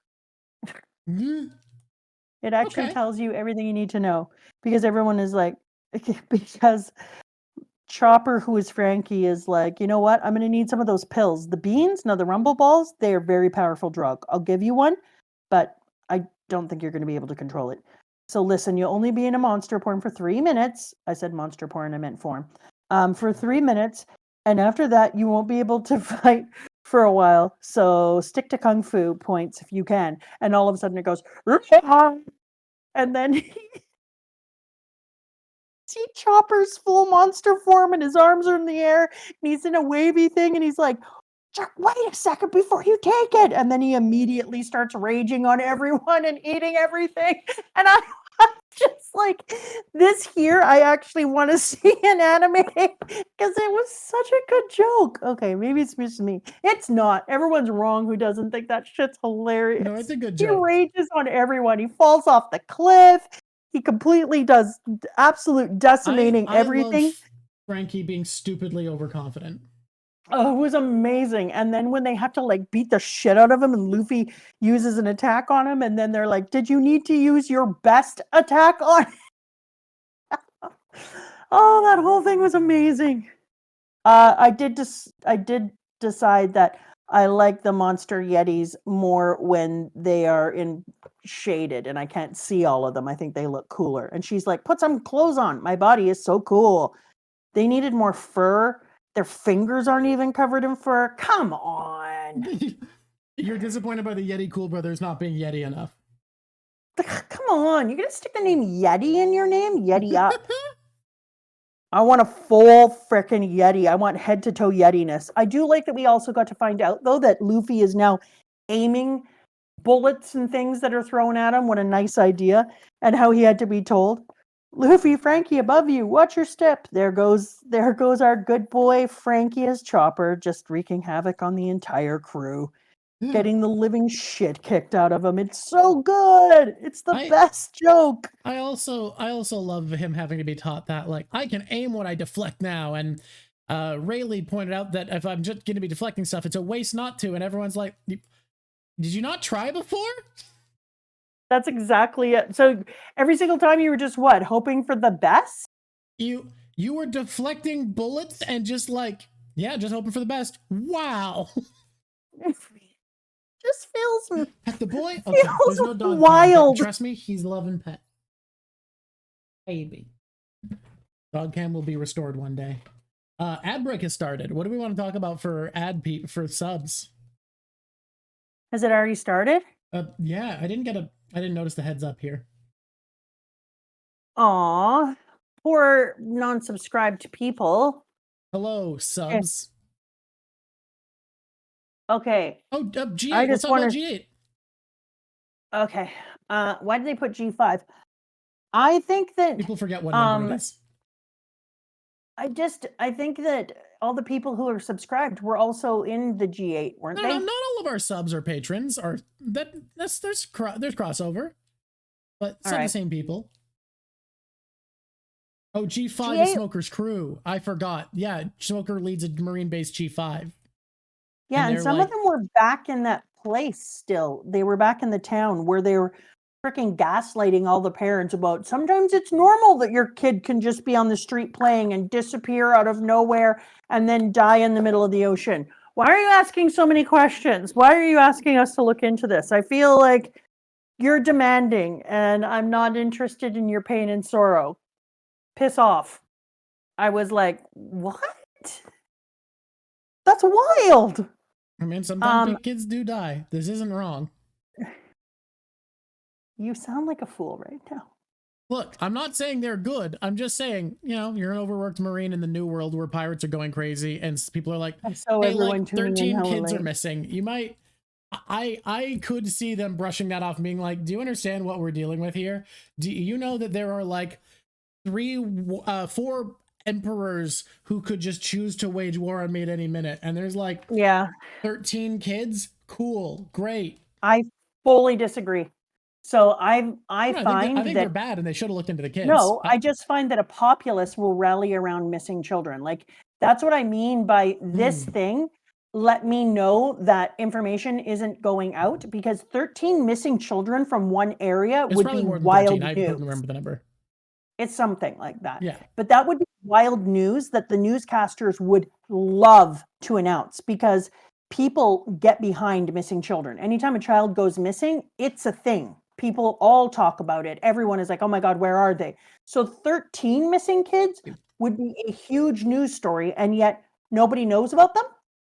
That's another obvious way that we get to find out how much power there is in getting to control the news and what gets published and where people are. Because things like 13 children going missing can just become a localized thing where other people won't rally around it and say, like, no, this is a real thing. You have to deal with it. Instead, nobody else knows. And you just get to get away with not giving a shit about 13 kids. But also, super dangerous not to take the parents more seriously, and they're becoming a little bit too cavalier in how much control they have over the populace, which is, I think, Oda's way of making it so that when Luffy and the others start to take down the government, we're like, yeah, well, that's important because look at these things they didn't do. Because you are way less likely to believe in all the different shit about the government, and you're way more likely as a populace to be like, no, F you, we're going to have a rebellion when your children go missing, because people do most of the things they do to keep their children safe, or they'll say whatever it takes to make my family safe, or I will do whatever I need to do. You take away someone's kids and then other people start worrying about their kids being taken away, and you are talking about fast ass rebellion. So that's why you can see that it's really important that they're able to keep people away from each other and keep news from spreading. Even in this area, though, I could see these people having a massive, massive revolt because of children going away. People who have kids are going to be like, I can't even let mine go outside and pick a flower or kick a ball because they could go missing, and then you're not going to do anything to look for them. So, yeah. Someone pointed out that the Marines are having too much faith in Virgo, but it's kind of both sides having too much faith in Virgo too, because like Caesar's not thinking about the attention that is being brought down on him by the Marines actually looking into this, because they're just like, yeah, no, Virgo will handle it. He's doing a good Virgo's job going as to the handle inside it. man. So both Caesar and the Marines are having too much faith in Virgo. Virgo has something going for him. The reason info on these kids being suppressed is explained. I did see Oh, is that. that someone said something that maybe comes up later, and I thought it was now because they said it. Well, I'm only in 675, but I can imagine that. oh, Virgo story is 673, so perfect. We're fine. Yeah. But then I said, how is it possible that not every single person is finding out about this? Because it's not, because you can't choose where you want to go to report the news. You don't have freedom of movement. I think you're absolutely right that people really underestimate like the importance of the control of information in One Piece. And I think it's interesting that you make it this far into the series without a clear idea of what the newspaper is and what constraints they're under and how much they're connected to the world government. Yeah. Like we've known about the newspaper since the very beginning, and we're this And- far in and don't have a clear shape on it. But we didn't have a clear shape of who's reporting and how they're reporting and where they get to go. Oh, we don't really know anything about the newspaper. Finding out that dope-faced flamingo is the Joker, that was kind of weird. Oh, did you see that there were 3 little cups of sake in front of Port Gastiace's memorial? Who could have done such? Who would know about that and leave 3 cups? Luffy's the only living person who knows about that ritual they committed. So how is this possible? Yeah. So I was super excited that his brother went over there. I was like, oh, that is so precious. It's such a mystery. Who could have did it? Oh, Sabo, I so love you, little Sabo face. Thank you for leaving that. Clearly, Luffy astral projected and did it. You're a weirdo. So that was a really, really good. There was so many really good cover stories in this one. Like, I feel like he put a bunch of hints in and then made this kind of mid arc, but the I do cover agree. It feels rude, but this is not my favorite. Fishman Island was better. It's okay not to think every single thing is the best of the best. Like sometimes you're setting shit up and you got to do what you got to do. I didn't want to flavor your expectations, but this is why I've been talking about how I'm excited for when we reach my favorite saga instead of how I'm excited for Punk Hazard. I didn't actually even think of that because usually you're all like, I can't wait to get to my favorite arc. And I'm like, or I can't wait to get to the next arc and you're going to have so much fun. And this time you were like, I can't wait to get to my favorite arc. And I was like, oh, I didn't even think about it. Yeah, my favorite saga is no ways away, but we're getting closer. Yeah. Not every setup arc is Jaya. It's true. Yeah. You got to do it. But there's a whole bunch of information in here, but they mostly seem to be in the cover stories. Things like the 3 cups and our great good friend number 2 and all the little things that happen in between where we get to meet people and see people doing things. That was pretty cool. I've really loved that. And we get to meet the inhabitant of Punk Hazard, Slime, as an axolotl slime, Smiley, and that's gloriful. I hope Luffy makes friends with them. Do you think that he's influenceable by hockey? I mean, my answer would get into very recent information, so I cannot answer. Because I just feel like if Luffy could influence little Smiley, that they could be good friends. Because Smiley, I don't think Smiley wants to be the killer of all people. I think he's just a little axolotl. He's not bad. He's just drawn that way. Yeah. Which is why I'm pretty surprised that he didn't give Smiley big boobs. Yeah, we can live read 76 today. All right. If we finish within an hour, which I think is very, very doable, we hit the goal of not going past 3 hours. We'll get there. We'll do what we will. Who just said, I can fix that, Jelly Gremlin? Did I see somebody on here, their name was something squishy? Because I think I saw somebody whose name was Squishy, and I was like, oh, that's adorable. So adorable. Oh, I love you, little squishies. You're so cute. All right. What happens next in this great story of ours? Don't push it. You know, the Smiley breaking into pieces because he doesn't like to go through the water because he blows up. That was weird. Smiley blowing up because you light him on fire. Weird. It's fine. But I would like to see Smiley get all the way together again and then have Luffy influence him. I think that would be awesome. I did love the Sanji I did love a lot of things about Sanji in Nami's body. I didn't like him touching her boobies, but I did like it that he swam her down into the water and then fought with inside of her body and all these other things, because it really showed that Sanji's skills and ability went with him Whereas I felt like Smokers didn't. Smoker, Well, when he moved over into yeah. a different body, because he didn't bring his fruit with him, but then I realized how much Smoker relies on his devil fruit abilities and that he doesn't raise himself up on his own. And it says a lot about how much he relies on his devil fruit abilities, because I genuinely think, as far as physical strength, Tashigi and Smoker's bodies are much closer than Nami and Sanji's bodies. Exactly. Like Tashigi, And then I imagine, is comparably pretty comparably physically strong to Smoker, right? Like, yeah.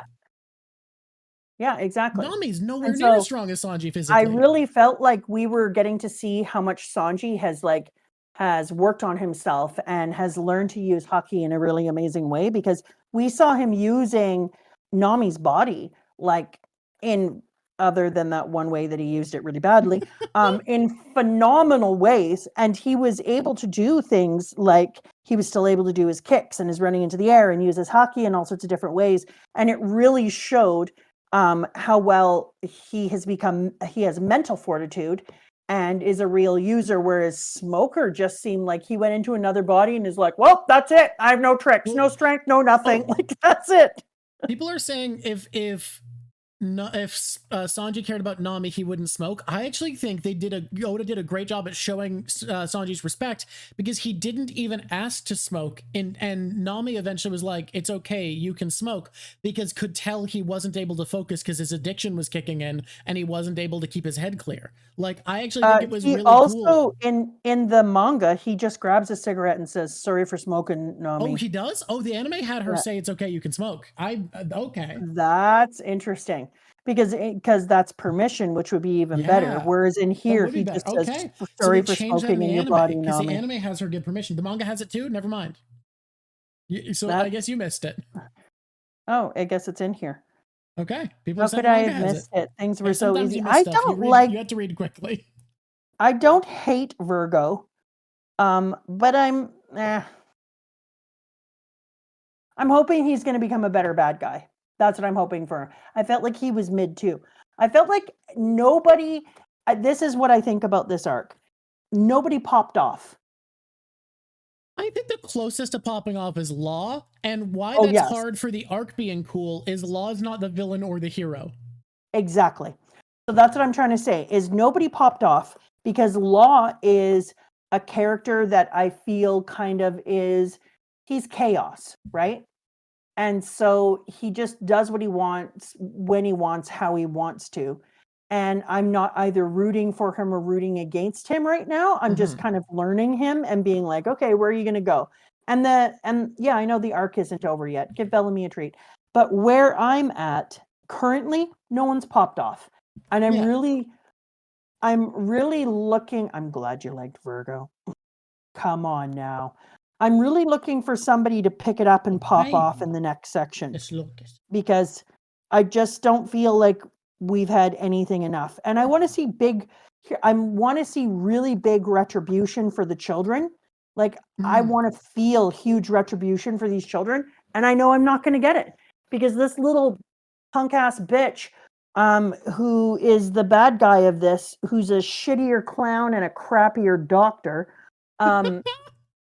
is not going to go away yet. So I'm not going to get the death I want, and I'm not going to get, this person isn't going to go to impelled down, and nothing bad enough is going to happen to them. And I really want a bad thing to happen to them. So I'm a little sad about that. I'm like, I really want to see them sad and destroyed. I hope here's another one. Limited cover series. A scream echoes through the mermaid inlet, and then we see disgusting the wet reindeer harassing and attacking mermaids. Oh, I don't know why my brain did this, but when you said that, my brain was like, whoa, wet reindeer. Bam to bam, whoa, wet reindeer. Bam, Yeah, exactly. That's what I went to, which doesn't make any sense. No reason to go to that. I'm so into you calling caribou bam to bam, wet reindeer. Maybe because it is Bambi. This person might be wrong. Bam, bam. So I hope I get to see some of that. But something that I did realize Clown is his name. That's why he's a shittier clown, because it's just his name and he's not a real clown. His name is a Clown. Shittier clown and a crappier doctor. and just a shittier human. The only good thing is, and very feminine looking. Like I was like, is this a guy? Oh, yeah.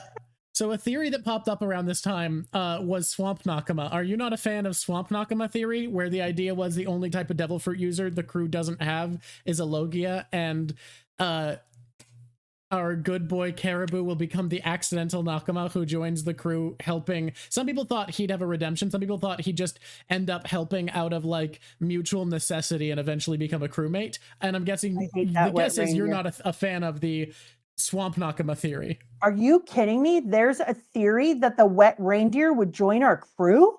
It's a thing that I caught up around this time, so now I can say with confidence, people were theorizing it then, yes.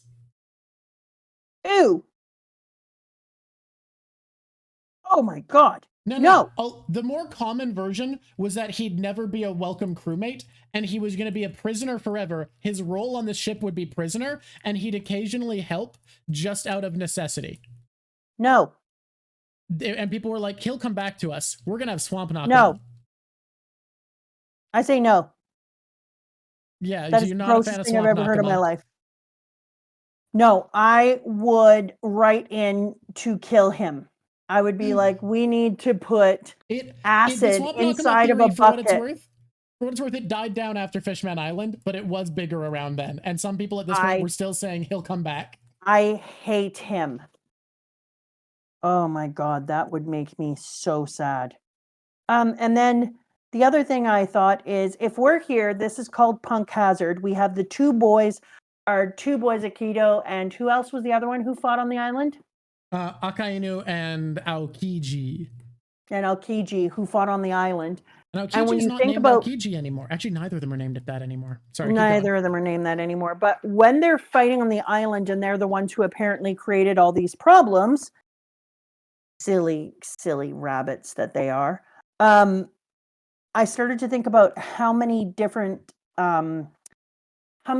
narratives have battles between fire and ice, and how they use fire and ice in Norse mythology to talk about end of days and changing of times, and how they use it in Hawaiian mythology. You've got Pele and Paleahu, and you have the wind and the volcanoes, and lightning fighting against the goddess of snow and ice, and it talks about conflicts and rivalry between them, and about how it represents the contrast of fire and ice, hot and cold, to talk about destruction and balance, and that all these fire and ice battles are always trying to talk about the balance within a place, and how things have fallen out of balance in a story, and the fire and ice battles represent the need for the natural world and the physical world to rebalance themselves, and for one of them to push against the other to create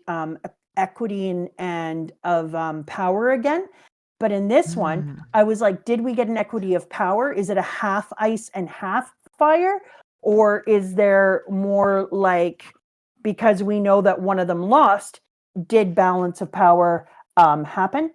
So, did you find out the winner yet? I can't remember the order of things. No, I know the winner from a different arc. We found out the winner in an earlier arc. Right, you found out who is Fleet Admiral in Fishman Island, right? Exactly, when we were in Fishman Island. Yeah. And so I know it's the piece of shit who hurt my ace. Lava Puncher, I think you called him. The Lava Puncher.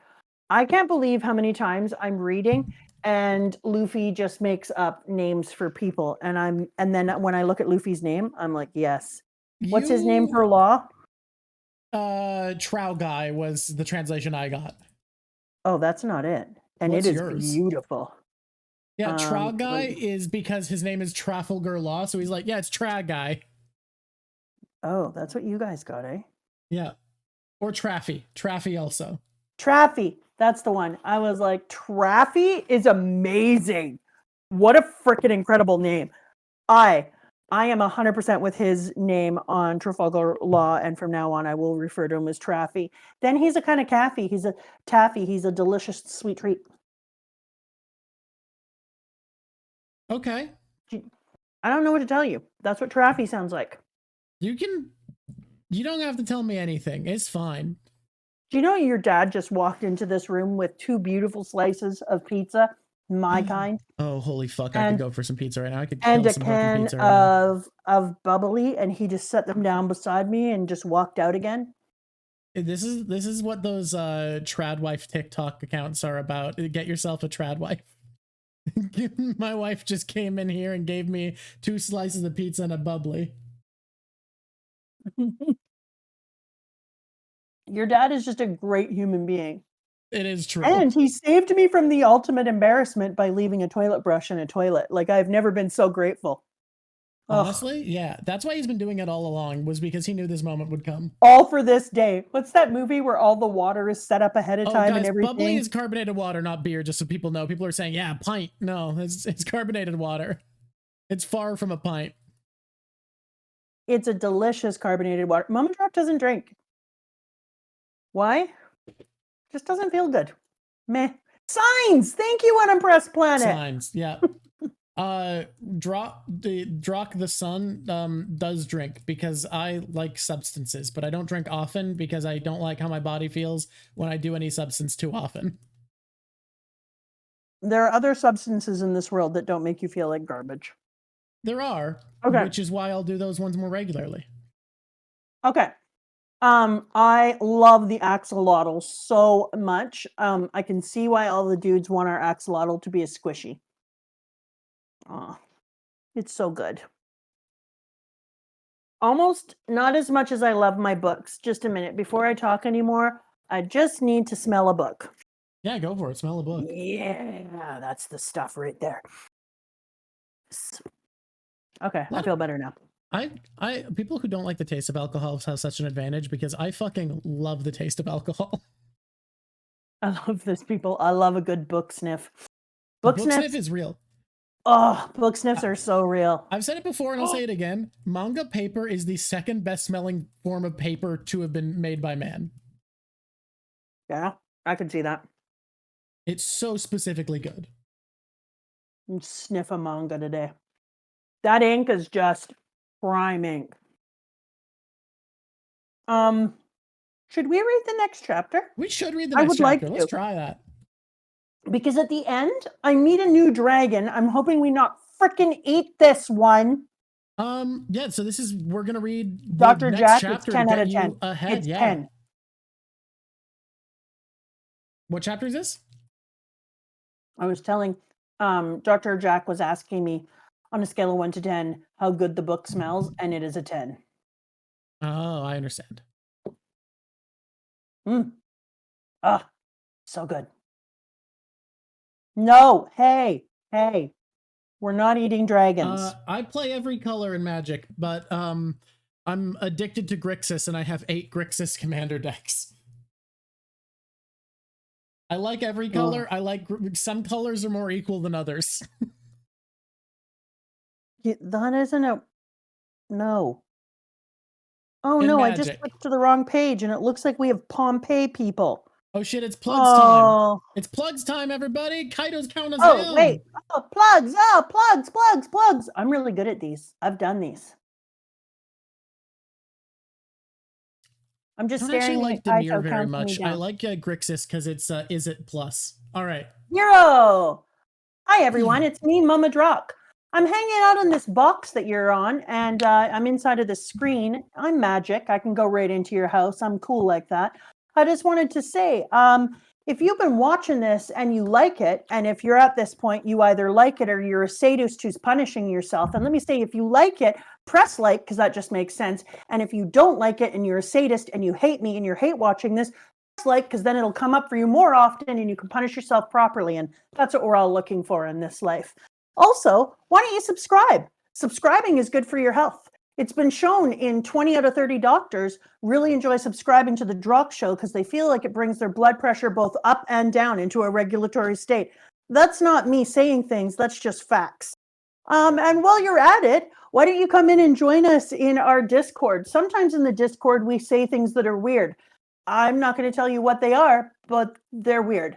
And if you want to become a Patreon, every once in a while, I give an extra accidental Patreon moment that you'll get to be a part of, like the time recently where everyone got to hear me have a leg cramp when I thought I was off air and fell on the floor in excruciating agony.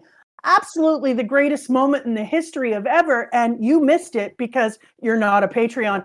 So Patreon up, and then maybe you too can walk around with me while I fall on the ground and lose the ability to use my legs when I have the kind of leg cramp that makes me wish I could take a knife and cut my own Achilles. It has been so good talking to you. Thank you for being a part of this. Press the bell. I was just watching chat that whole time because that plug was so good, and I saw oh, I had their name in my head.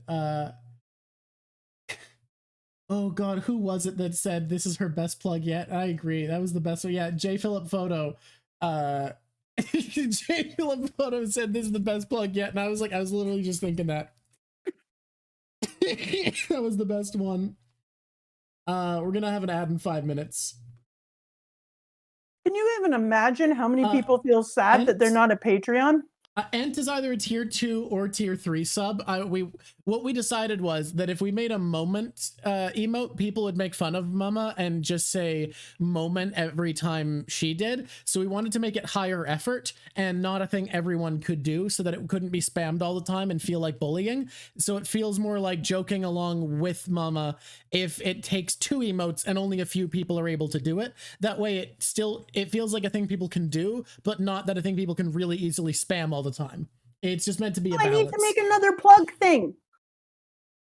Oh, you need to make another plug? Hi, it's me again, Mama Drock. I forgot to tell you that you can go and find our address. And if you wanted to send us a letter, drop us a line, you can find that inside of the Drock page. And then you can write us, not weird, creepy things. Don't send people creepy things. You know that already. I shouldn't have to tell you, but I'm going to tell you anyways. Do you want me to say our address? There it is, right here. Say our address out loud, Drock. Well, okay. So the address you want to send it to is Post Office. That's P.O. Box.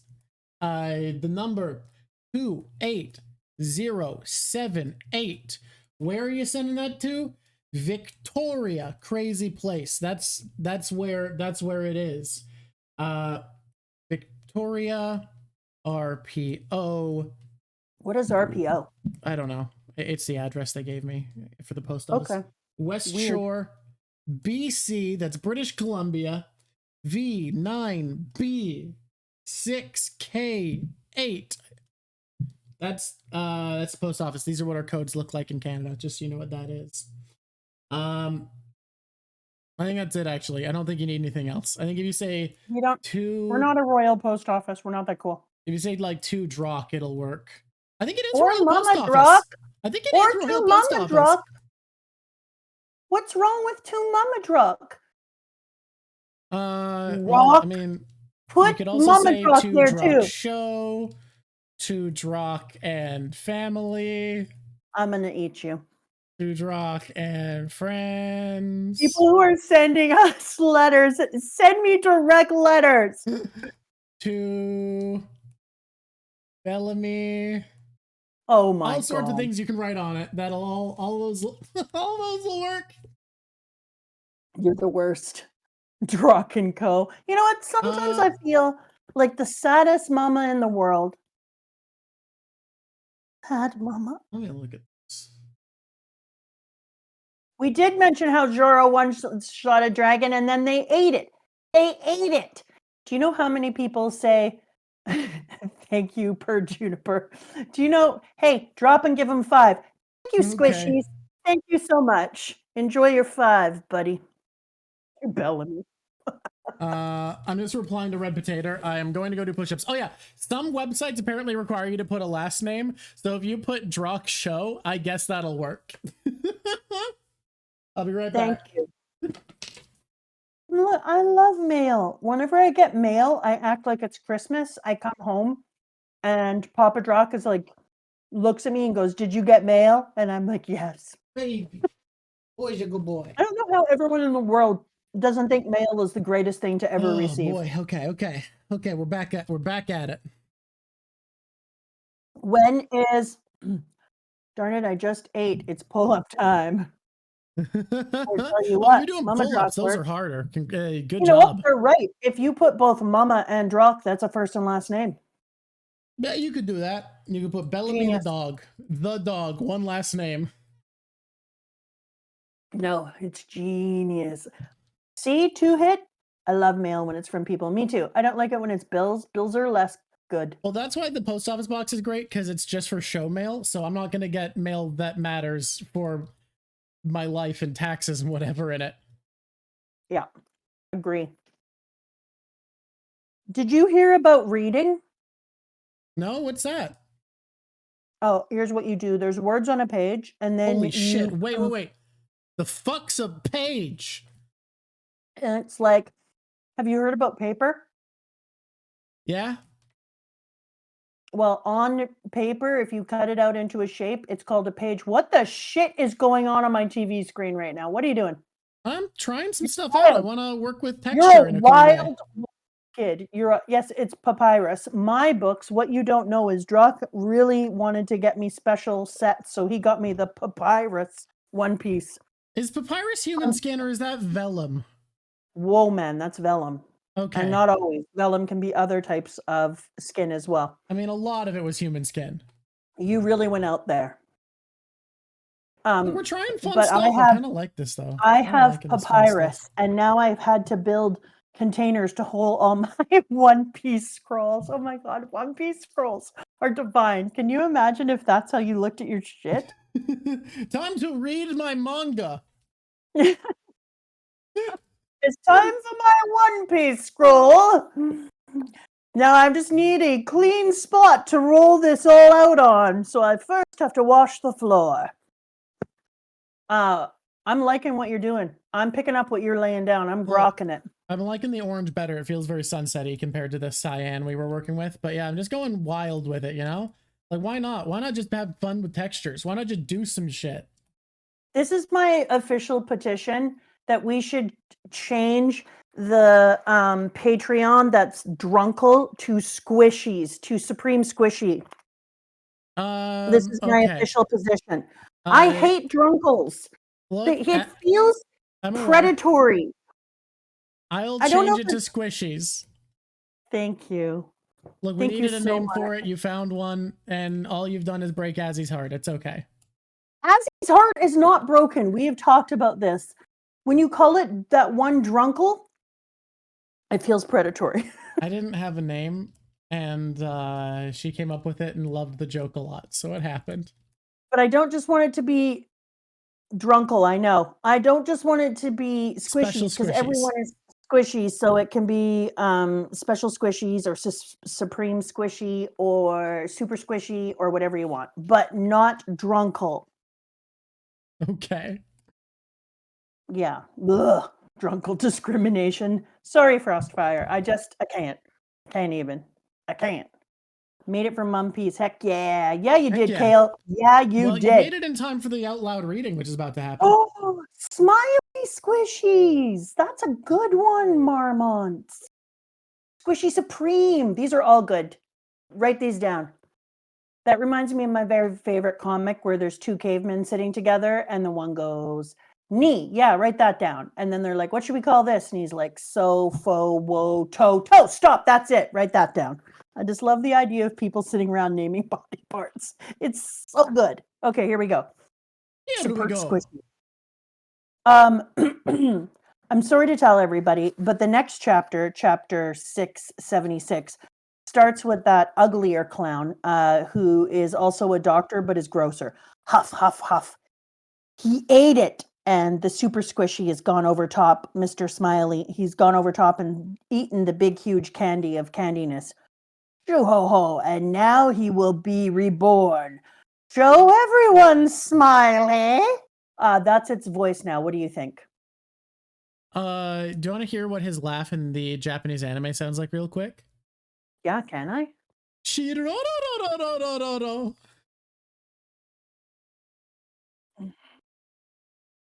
I'm not a fan. What about his voice? Look, I'm good at some of these impressions. That one wasn't great. The vibe was right, though. Yeah, somebody said it's iconic. What about the voice? The voice? Oh, that's harder because all I can think of him is saying like Mugiwara. Shirararara. I can't do his voice, it turns out. I have no idea how to do his voice. I can think of it in I my like how head, you added no approach. vibrato too. I I'm don't with you, have the Philip. right range for a Caesar clown, apparently. I think you added some expert vibrato to it too. I'm Oh, with great. you. I'm glad you think so. Moving on. Look, I can tell you exactly what law sounds like. That's where we're at. Ba-da-ba-da-ba-da, Uh-huh. ba-da-ba-da-ba-da. True. I think we should move on. Okay. So then Smiley the Squishy keeps eating it, and everyone, we just get a panel of their face staring at him eat it, because apparently these people are into people eating things. That tells you a lot about them. It's coming! Something is coming! Just run for it, man! Why'd that stupid sled have to break? What rotten timing! Master! Something's changed after it ate that candy. Huff, huff, huff. I suppose it must have been quite delicious. Oh my goodness. Just run. See how fast the warriors of this island are fleeing? Nothing good can come of this. I'm with you there. You flip over to the other page, and the squishy is now a gaping maw of gapingness and is steaming in a very interesting way. And it comes towards a little boat, and in the boat is a bag of apples, and I don't know why that matters. What did I just see? What's happening in your brain right now? Holy, what the shit happened up there? You made a watercolor while I was looking away? I just got rid of the line Oh art. my God. I am watching a devil fruit get made. This is why they all exist. You know where they come from now. They just get reborn. Oh my Yeah, they get reborn. God. Can we just take a moment? Can we just take a moment? Oh, this arc just... You were here live when Mama Drock finally had her answer of where the devil fruits are coming from, but now you have the different question of where they came from. Ah. Well, smack my arse and call me plantain. This is amazing. Look at these little apples getting changed. Very good, Smiley. May we meet again. And now to be reborn as the weapon of mass murder and land of the dead transform this entire island. Oh, Smiley died. That's why we got reborn. What happened? Smiley turned into smoke. Nope. It's gas. Hey, hang on. Wait, hurry up. This gas is going to get me. Oh my God. You know what this gas is? It is exactly what I just said. Now I'm looking at Pompeii. The first person that they made look like somebody who's been frozen in time looks exactly like the very first person I ever saw in Pompeii. Like they have been frozen underground in the magma. Oof, that's Technically, awkward. it's volcanic ash. What does that? Magma just fucking melts you. You know what I meant. Don't make Yeah, me I eat do, you. but I can correct you. Run faster. Don't let the gas touch you. But. Shoo, shoo. Excellent. It's a success. Not a single one of them is going to escape. Shoo, it's perfect. The poison worked, but left them mobile enough to find safety. I should have immobilized them like this from the start. The new gas covers the body like ash, seeping into the skin and instantly paralyzing. Well, then I'm right. It absolutely is after Pompeii. Show me more. I want to see more. I want to see hell on earth. You've got to question yourself, biatch. What the shit happened to the painting? It's gone. Yeah, we're working You on ate the it. whole thing. I'm doing fixes. Okay. What is that? Oh my God. All those people are freezing solid around the new world. Help me! Help me! Master! Outside Caesar's lab. Dude, what's up with that horror movie? Those guys look like they died, like Caesar's freak show men. What's with the purple smoke? What island was that filmed on? Uh-oh. You might not want to turn around. Doom! You mean that's happening here? No way, we gotta get out of here before we get petrified and killed too. Petrified and killed too. Okay. There's no way out. That gas must be shrouding the whole island. Only the lab is safe. Is that why they shut us outside?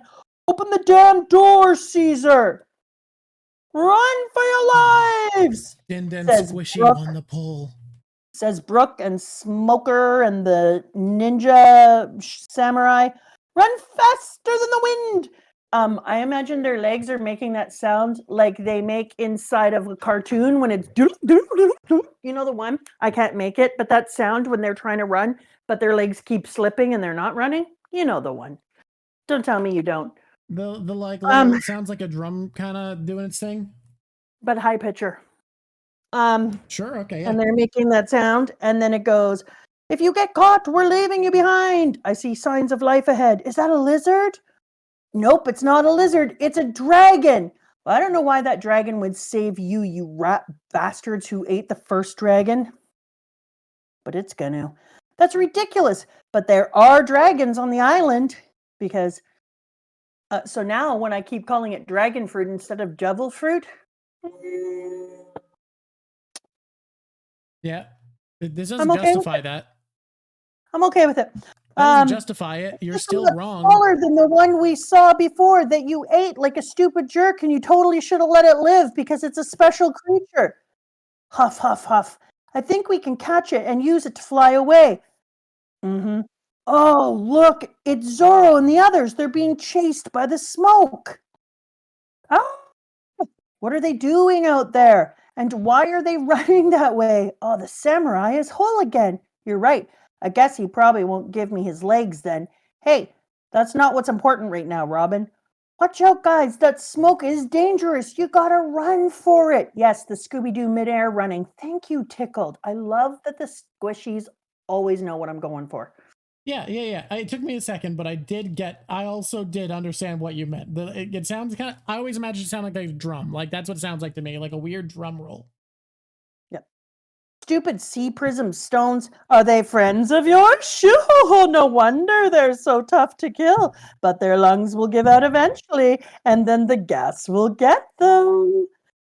In mere minutes, the island will be a true land of the dead in which nothing can survive. Not a single soul outside this lab will be left alive. And that includes you. Whoa, rude. You will now prove to the world that the pirate worth 400 million berries and a naval vice admiral and even a warlord of the sea are helpless before the fatal power of my land of the dead. Oh well, what to do? Something bad's gonna happen to Luffy, but I can't bonk. Ow! Says Little Chopper. A piece of paper? Don't do anything. Huh? Who threw this? Oh, it's Smokey and Tashigi. Oh no, they're locked up. Damn, we are all gonna die. Our men. Captain, Vice Admiral, what's gonna happen to us? We don't want to die. Why don't you tell them about the base commander Virgo, Tashigi? This place is built as solid as a fortress and well designed for the large equipment. Now not the time for that subject. This is some kind of pickle we're in. I wasn't accounting for Virgo's appearance, but, says Law, we're not getting held up at this stage, Straw Hat. Stick to the plan and don't screw it up this time. It's time for the counter attack. Okay, I'm actually excited. The arc just picked up. You did all at once, and also someone pointed out we kind of skipped over Law being a warlord now.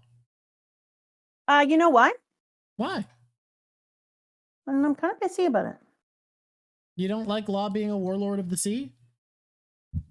I don't hate it, but there's just something like I feel like that's something I really wanted to see happen.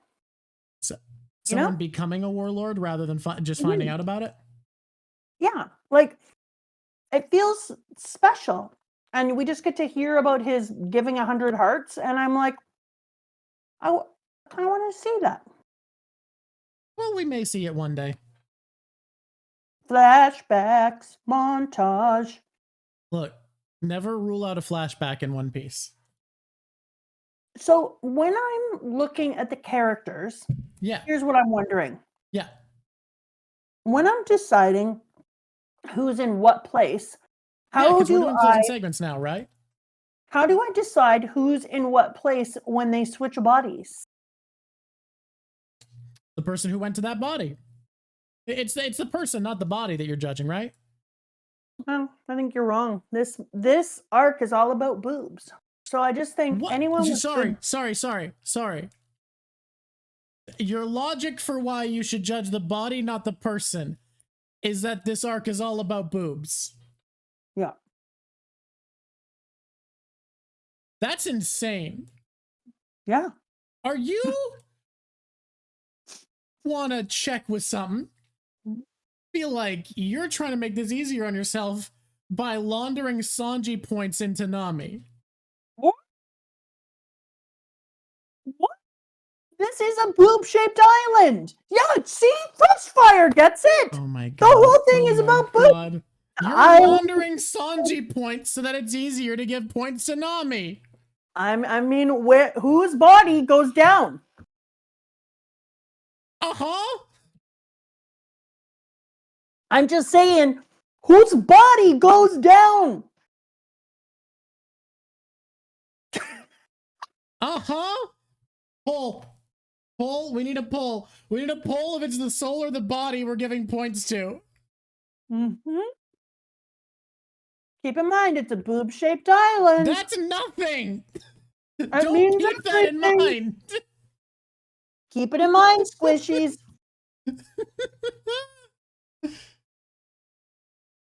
Because you want Nami to be number one, and Nami's on the top 5 probably, but she's for sure like number 1 if she gets all of the stuff Sanji did in her body, because Sanji didn't do much, not in her body. That's right. And Nami's body is the one that has to take all the hits that he put on it. Yep. When he gives that body back, Yep. then that body is going to have all sorts of issues that he put there. Oh my goodness. You know what? Uh-huh. You know who gets number 1 in the hot sun? Devil fruits. What the shit, man? I just got to watch a devil fruit get made. Yeah, you finally have the answer of where the devil fruits are all coming from and why there's only I'm one of each so type at a time. excited about this. Dudes, I knew that I would lose the poll, but I'm putting Nami and Sanji together. They're best friends. You want to know why? Their bodies were one. They can be together. I do like that you admit you knew you'd lose the poll. Well, it's a stupid thing to say.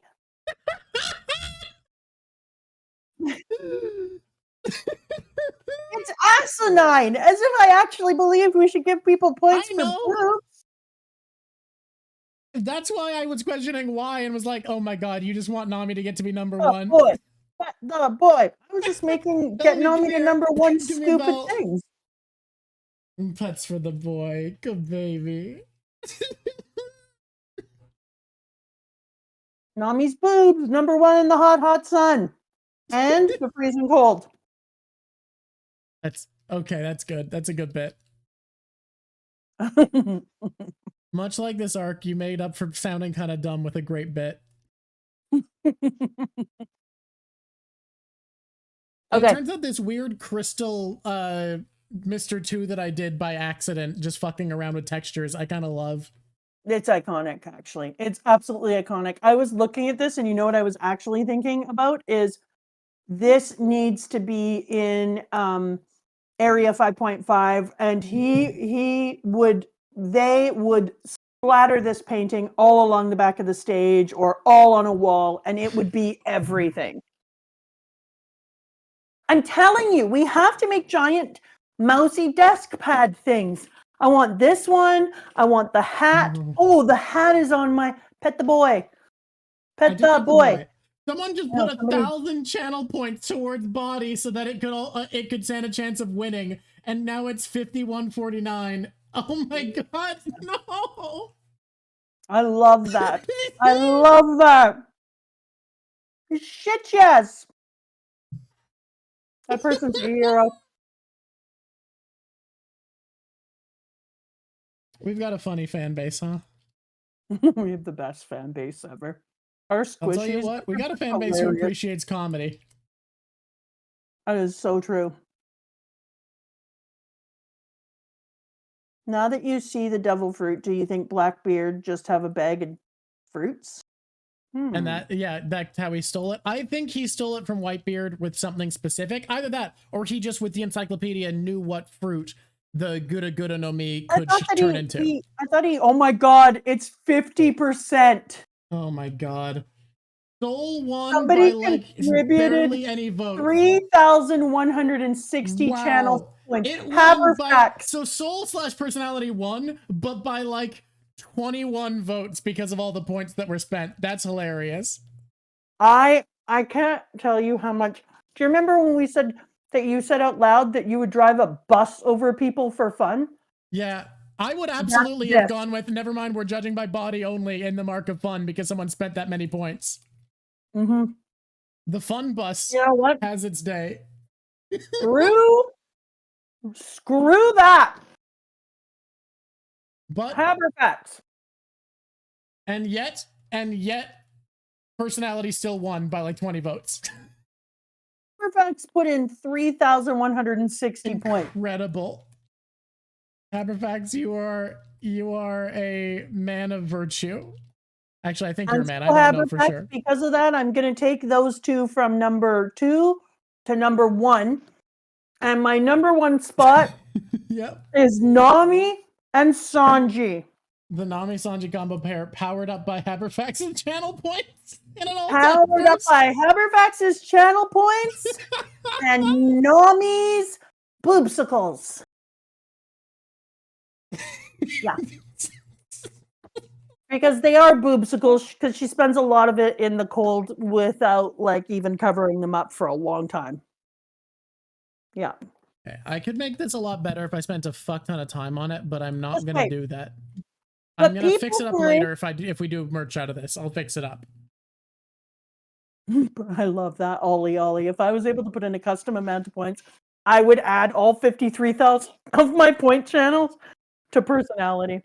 That's amazing. But because everyone in it did have democracy, I'm not just going to make Nami. But I'm telling you, if Body had won, I was going to do just Nami. But I do think that for me, oddly, it is Nami and Sanji are my number 1. Because do you remember when you and I were talking about I would like to have this picture in 2 ways, one with no writing and one with writing. Yeah, that's kind of what I'm thinking. I also want the writing to be really subtle. I just need to pick the font first. Because I really love it with the writing, but I'd also love to have it without. Okay, so when we talked about the fun bus, it's kind of ironic because even though I think that Law did bigger things and we had people who did bigger things, in my opinion, Nami and Sanji were my number 1 like humor and fascination.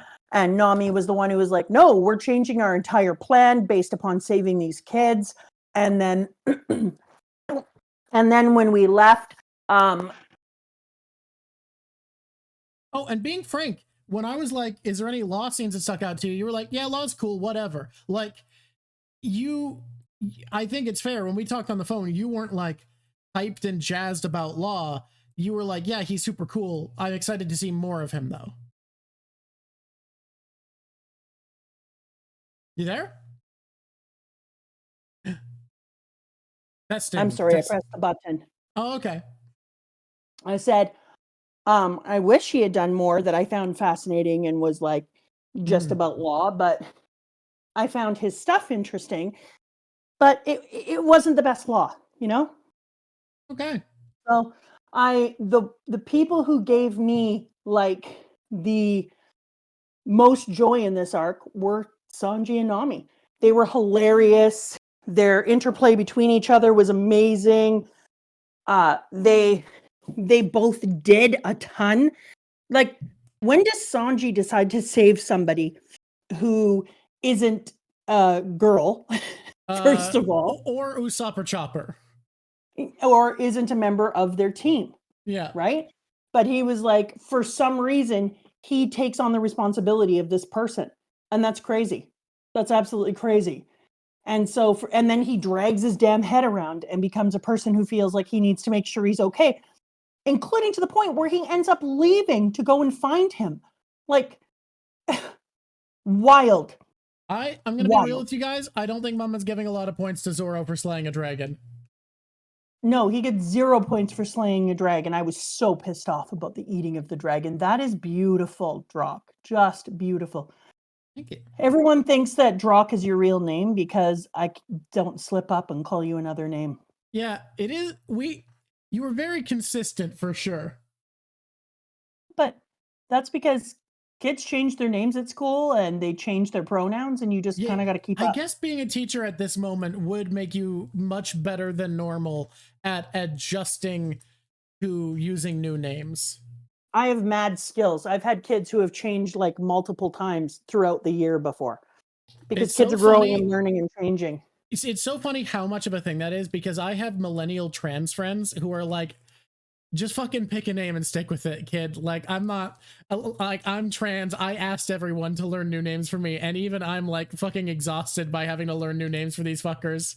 It's a very funny trend to see happen. And yet in my world, I work in a place where people are just learning who they are. If they want to change themselves all the time, that's their freaking business. And I just sit back and let them discover themselves without telling them who to be. Valid. And I think just find the dissonance there funny. Yeah, I think it is funny, but it isn't to them because they're in a journey. Okay, this is stunning. Okay, number 4. I'm going to pick 4 next. Yeah, I'm going to pick 4. I've decided is kind of feel bad about this, but I don't give a shit. Number 4 is Law. Fair enough. The boat didn't do it for you. The lifting a battleship wasn't enough hype. No, I thought the shit he did was interesting and incredible, and I thought his frickin' devil fruit is based. Like, it's insane. And you know I love Law. Like, I love him. He's very cool. But I don't feel like I've seen enough of him in this. Just so all of you know, I'm currently quietly suffering from leg cramps. I've discovered the problem. It's the chair I use. Looks like but you didn't get to hear you've already upgraded your computer rig, and now you need to upgrade your gamer chair. Don't get a gamer chair. Gamer chairs are terrible. I need to just get a good chair because this chair is so thin on the bottom, it literally cuts my leg in half. But I put my mic on silent, so you didn't get to hear me drop to my knees. Okay. People want you to hang this art in your classroom. This art is incredible. I love this so much. Number 5 is... No, I hate all of those people. No, I hate them too. Number 5. Crown. No. Number 5 is... No, number 5 is Smiley. Oh, that was a little closer. Smiley? The axolotl? Smiley is number 5. In memoriam section, because you read the new chapter. So crushed. But number 5 is Smiley, and number 2 is an angel. Are we saying that we're doing it? Okay, so if I'm doing it on who it was, I'm going to give number 2 to Frankie, because Frankie was freaking hilarious this arc. Frankie's comedy here is just brilliant. His comedy, he was gold. Who would be number probably 1 for me, just because of comedy? Barely does anything. Robin's comedy in this arc kills me every moment. Her being like, Frankie, stop talking in that body. That's true. This person is right. It should be a Frankie Chopper combo, because all the humor comes because of them being together and because of Frankie's inability to use Chopper's body well too. And so I'd like to do a Frankie Chopper combo. Okay. For number 2. Number 3, Robin is great, but really, Drock, here's the thing. That's the thing about comedy. You found the Frankie jokes funnier. I found the Robin jokes funnier. I think when it's an arc where we're both ranking on comedy, whose would be in our top 5 would change a lot more. I would agree with that, because my favorite part of The Hangover was when the baby got hit in the head with the car.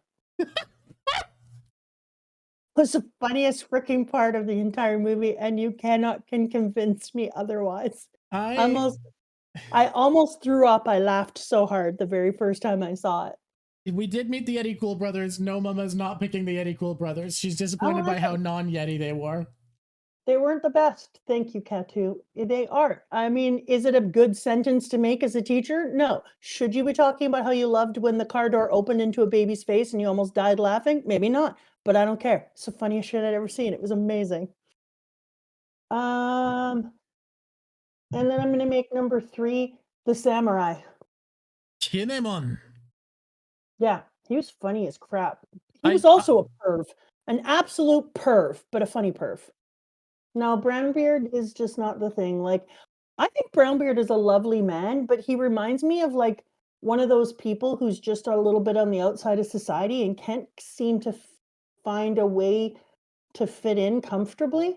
Feel bad about him. I found a way to ease this. No, Brooke will probably make it in the next one. Brooke was really, and I think the reason is for me, this arc wasn't about like fighty fighter sins or any of that crap. I'm really rating it on funniness now because that's a lot of the what I appeal like of this arc is the comedy.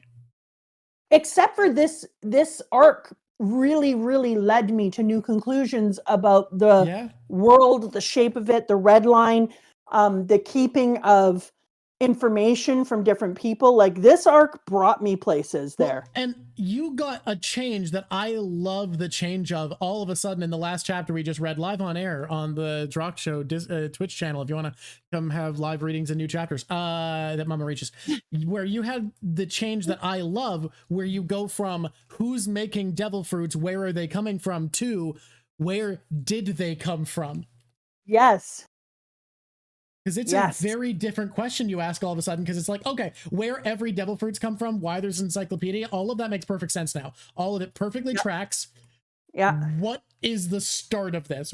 How did this start happening? Yes, exactly. And it is, I think, also going to be from our missing years. Most likely. I mean, the easiest thing when you're theorizing in One Piece is to go, probably that's where things come from. Except for in this one, I keep wondering, like, is it a leftover thing that was taught? Or was it a way of fighting against people? Like, now people want where Luffy is on the tier of Luffy's. Yeah, he was fine. He was funny. He was funny. Yeah, this doesn't feel, this feels like my instinct is that you're going to say B or C.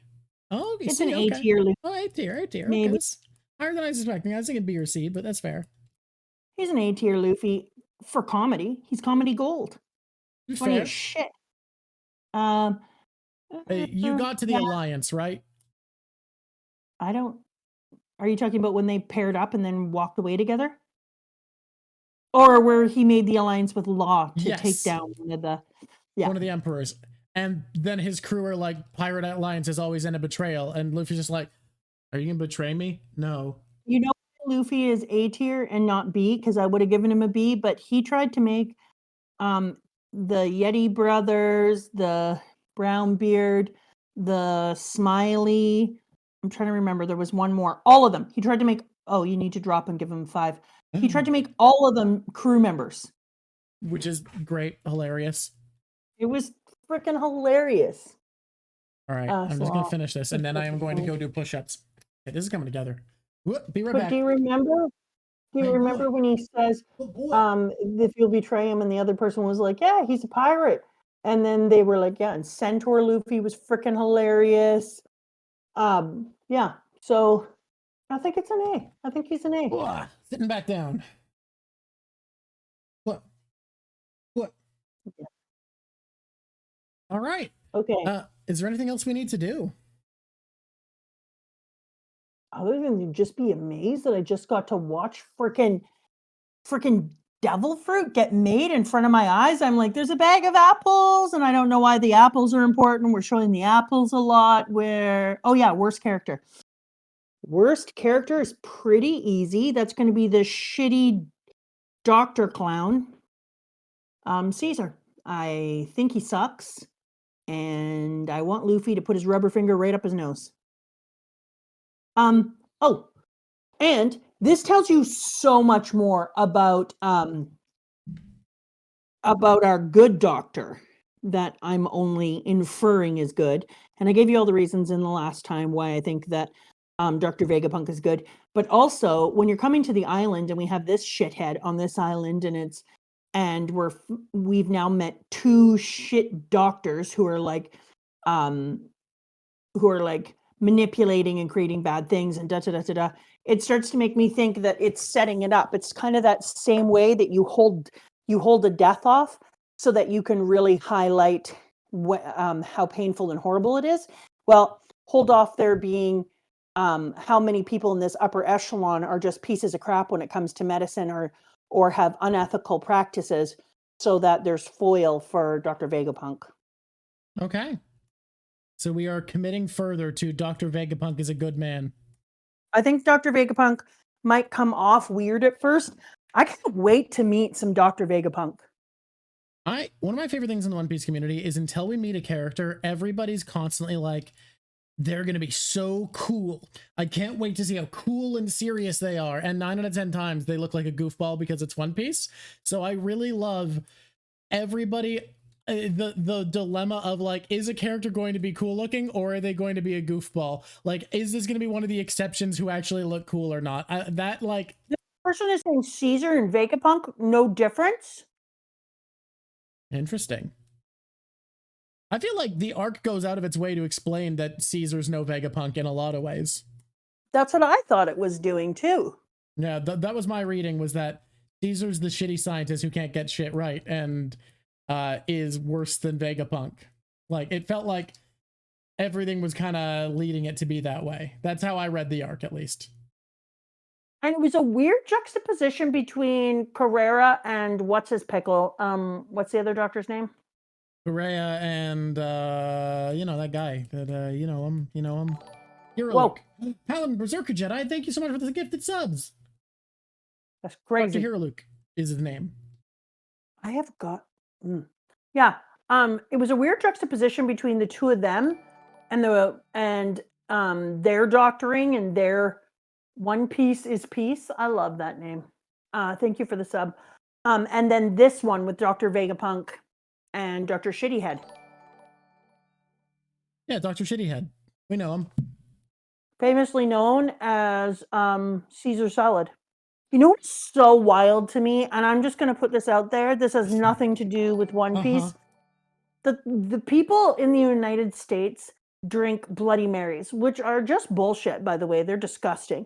And people in Canada drink Caesars. And if you ask for a Caesar in the United States, you'll get a salad. And they just don't understand what they're missing. They just don't know what they're missing.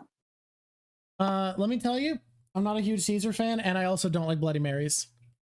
No, Bloody Marys are terrible. It's just tomato juice. But in Canada, we add so many spicy spices to them, and they're delicious. A Caesar in Canada is like a Bloody Mary, but it has spice, and we put things in them. And if you go to some really good restaurants, you also get them with things like hamburgers stacked on top of them, or what is it called? Macaroni and cheese balls that have been deep fried. We're a weird country. I can't explain this to you anymore. I don't know what to tell you people. But I'm telling you, Caesars are delicious drinks. Is Canada a real country? The answer is probably. Bloody Marys are gross, though. Every time I go to the States, I'm like, yeah, okay, can I have a Bloody Mary, but made with Clamato? And can you please also put Worcestershire in it? And can you put these spices and celery salt and a little bit of the horseradish? Okay. Thank you. Can I just say, every other city that isn't Edmonton or Victoria is missing the fuck out? Or is it Calgary? Which one also has shafts? Anyways, we have a local drink called a shaft, and you guys don't know how much you're missing out, because it's a drink that has coffee in it. And if you go out like 4 drinks or just to a restaurant with friends and Vic, and you've had a hard day and you're a little tired and you don't know if you have the energy, having a local delicious cocktail with coffee is so fucking good. I start most nights out with friends getting a shaft because I'm like, oh, I feel exhausted. Wait a minute, the magical wake up juice. They are delicious. I love really coffee. Good. Yeah. It's a I'm great way not. to start a night out. I am not describing Bloody Mary. Those are disgusting. Quit talking to me about that. Oh my god, I have so many channel points. My god, how many times can I delete your art now? The thing is, at this point, it's just a given that the art will be deleted at the beginning of the episode. I have to pivot every show. That's the expectation. But look what happened when you pivoted and you let Bon Clay's return be a thing. Because this is, I thought that I had seen my favorite art, and I'm not sure anymore. This is something entirely different. Well, I'm glad you like it. I love it. I do. This will be one video altogether, especially with how much sidetracking we got. I think, honestly, only an hour of that is probably One Piece content. So I do want us in part 2 to do Red something. knows how many. I can delete your art 3 times. Okay. I do want in part 2 to do something Thriller Bark related. Thriller Bark related? Sorry, fucking Punk Hazard related, not Thriller Bark. No. Do my whales then, or now I might even it should be choose something from part 2. It should be for something from part 2 that you think is cool. I might even choose the turning of the devil fruit because that was iconic. But let's wait and see what else you see. You've got like a bunch more chapters to read. Speaking of, let's go look up what you're reading next. Let's read to where I'm reading next. Woot, woot, woot. Oh, you know what's cool? The chapter cover that he's revealed is chapter 666. Mr. Bonchan. Yeah, I saw that. One Piece. I was like, Punk Hazard arc. 699 is the last one. Okay, right, because 700 was the chapter where I caught up and started reading weekly. Yeah. So we are going to be reading. Oh my god, that means next stream live on air, you get to read the first ever chapter that was me catching up. That's pretty cool. Yeah. Well, thank you, Dr. Jack. Ah, I love this picture. I want this picture up somewhere. I want it framed. It's amazing. I think you were questioning me getting rid of the line art. No, you were right. I was wrong. You can sing the I was right song. I was right. The end. Well done. Yeah, this has do the Dragon such Size Thriller Monster. Bark. Let me tell you, Bone Fairy. Monsters is overrated. It was clearly Oda's like first work. The story is nothing. There's none of the like complexity or depth. What? People like that. You need to be more polite to people's likes. Quit yucking people's yums. The squishies get to have feelings. Yeah, I mean, Monsters was like very clearly a new author's work is all. Oda's so good at nuance and complexity that really wasn't in Monster. I'm gonna squish your nose next time I see you. Let me tell you, Regina, I was glad I switched to the manga because goddamn the Punk Hazard anime is rough. Give Wanted a chance. Oh, whatever. Oh, whatever. Be a nice boy. Be a nice boy. I'll be fine. Mama. Can we have a Bond merch mat? No clue. What scene would I have draw from the G8? Huh. That's a good question. Did you just say the same thing I said at the same time? Yeah. Are we related? Buy me a soda. I'll get you a soda, all right. It'll be the last soda you ever have. I'm gonna shake it and shake it. People are asking what you think about the Blackbeard Devil Fruit recovery. I still think he slurped it on up out of Blackbeard myself, or out of Whitebeard myself. What do you think? Do you think that he used a fruit or what? What do you think the solution there was? I think he sucked it out of Whitebeard's soul when Whitebeard left. Yeah. It doesn't feel to me like it was a thing he did where he just like had a fruit on hand and ate it. But he might know what fruit the Gura no Mi reincarnates into, so he could have. I think he did it because I think he's a chimera. I think that he has, because here's why I think this. It turns out that Oda adores taking things that exist in real life and then just, like we said, turning them up a notch, right? Yeah. And so I started to look up things because your sister is having twins. So I've been looking up things about different twins, and I've gone very deep into Twinland. They talk about chimera. I'm deep into the lore of Twinland. And they talk about the people who have more than one set of DNA in their body, and that chimera it happens often. So right away I was like, well, he could have 2 sets of DNA in his body that would allow him to suck up 2 different devil fruits. But what if he had even more than that? What if he had 3 and he was triplets? What if he had 4 and he was quadruplets? That would makes the also most sense, I feel like, just because everything about him is themed after 3s. I would agree. But then that would also explain why they said that he was Luffy and Zoro called him them, because they could sense the haki of more than one person with inside Blackbeard. And so even if, Sam Fisher, it doesn't matter if DNA exists in One Piece, because the idea of a chimera can exist in One Piece. Yeah, he might not. It could be something that's not literally that and still is basically that. They could say that 3 types of blood run through his veins or whatever the shit they end up saying. Yeah. Right. And he did create lore around blood types because he didn't want there to be exact blood types. So I think it would be really, really interesting if what are you doing? I think it'd be really, really interesting if they made it so that he was more than one person. It could be a Cerberus type of thing too. He could be a devil type Cerberus, but we've seen so many Cerberuses already that it just feels like, you want to do that again? It kind of feels played out a little bit, right? I mean, granted, we did those Cerberuses in sequence on either side of a time we saw Blackbeard, which is 100%. 100%. You pointing out 2 Cerberuses is the big reason that I came around a bit to the Cerberus theory. But that and could be, but don't you think it would be interesting if he just made him a chimera? I think it could be. I'm still of the opinion where there's so many theories that make sense with Blackbeard, and my take is I don't need any of them. I just find him neat as is. He doesn't need any of that to be cool. Oh my God. What? That's just actually my take. That I think I think people over theorize Blackbeard. I don't need to read into this too much because he's just I'm neat. not saying don't read into it. I think you're reading into it is good. I'm just saying the whole purpose of this show is me reading into shit. It is a character that for me, there's so many things that could work. And it's literally the opposite, because it's not like it's a simple thing. Stop reading into it.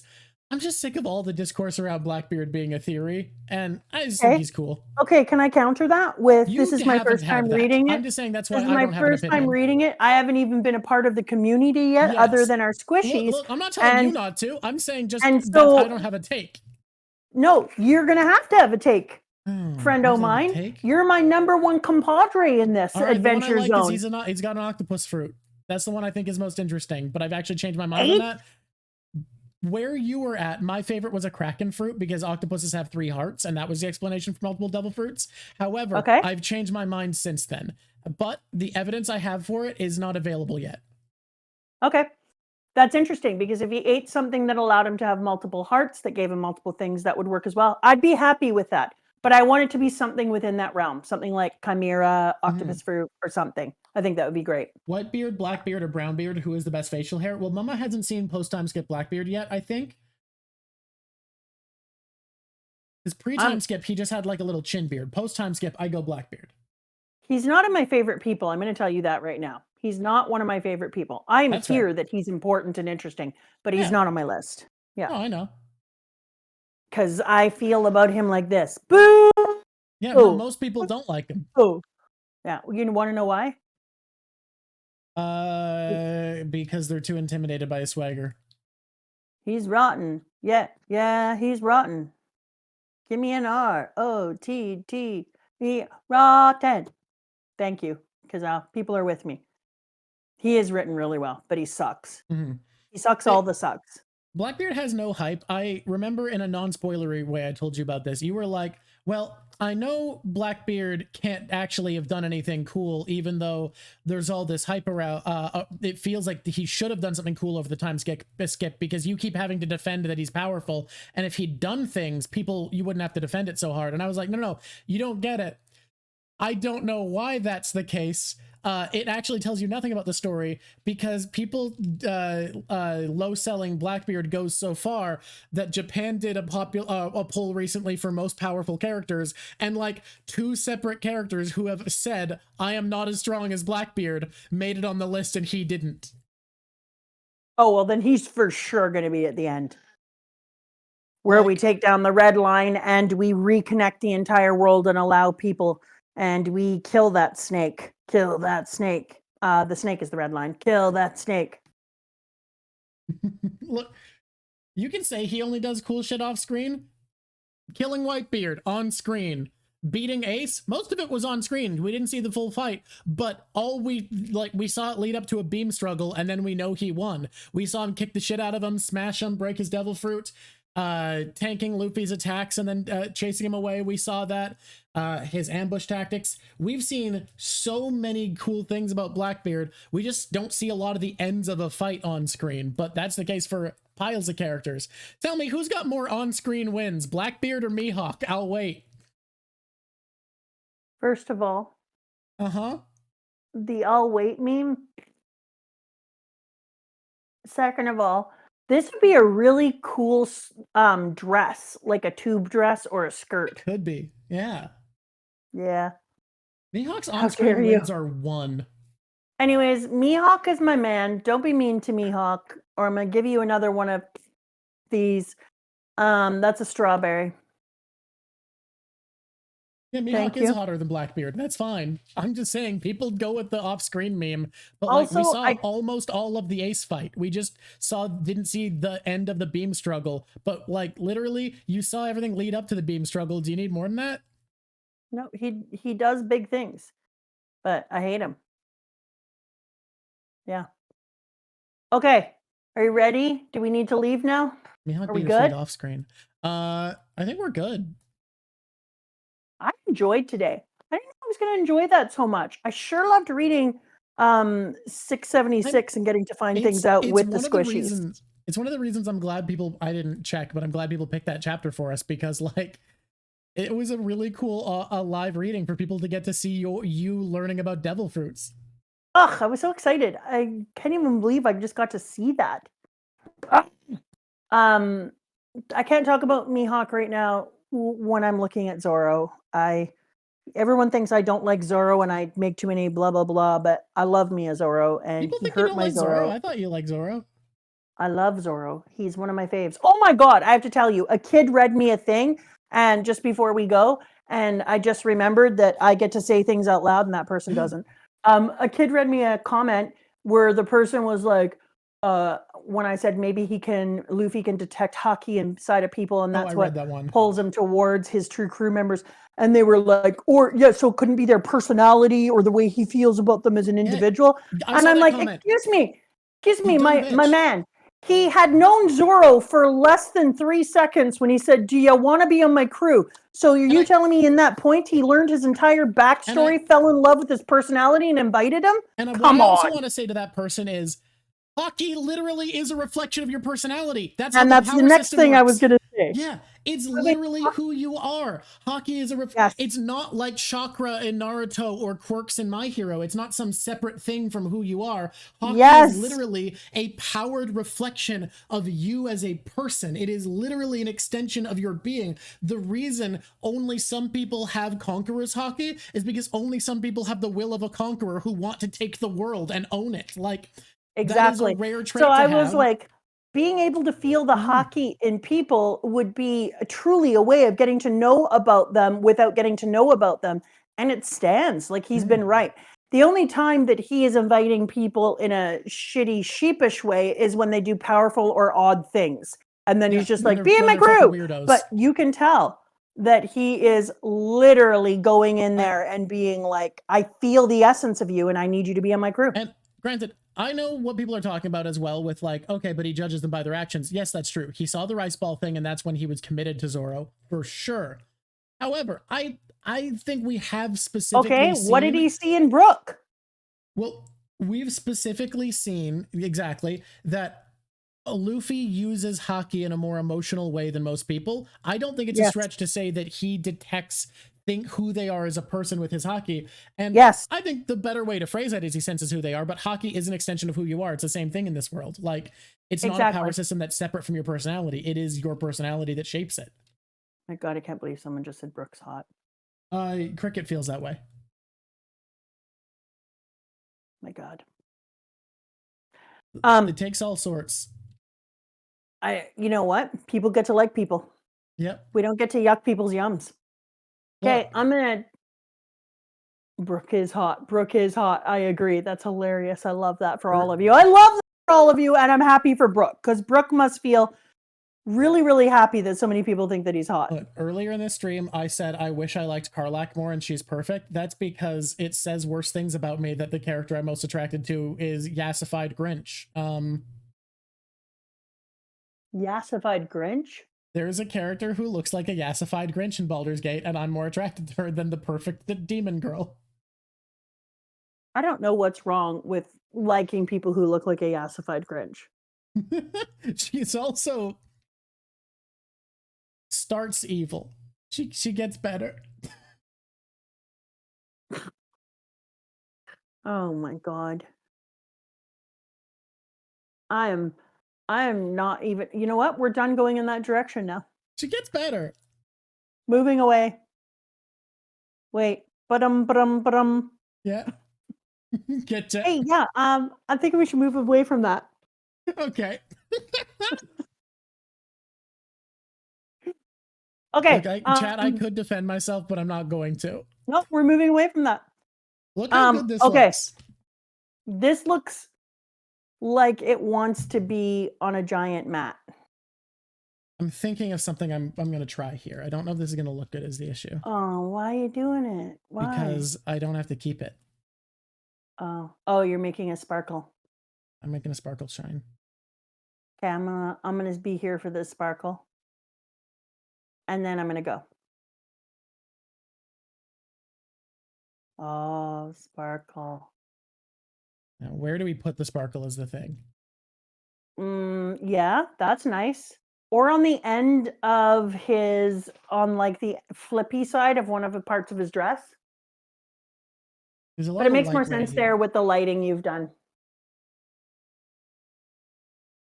I was thinking of under the Drock show on the end of his dress there. That's a place without a lot of light. I know, but it looks like a sparkle. I wish that we could see the top of his shoe because it'd be there cool there too. Or is pointing off his finger. I think compositionally, it's best up in this area here. Let me see. Oh, flipped. It still actually looks okay. Not as good, but it's fine.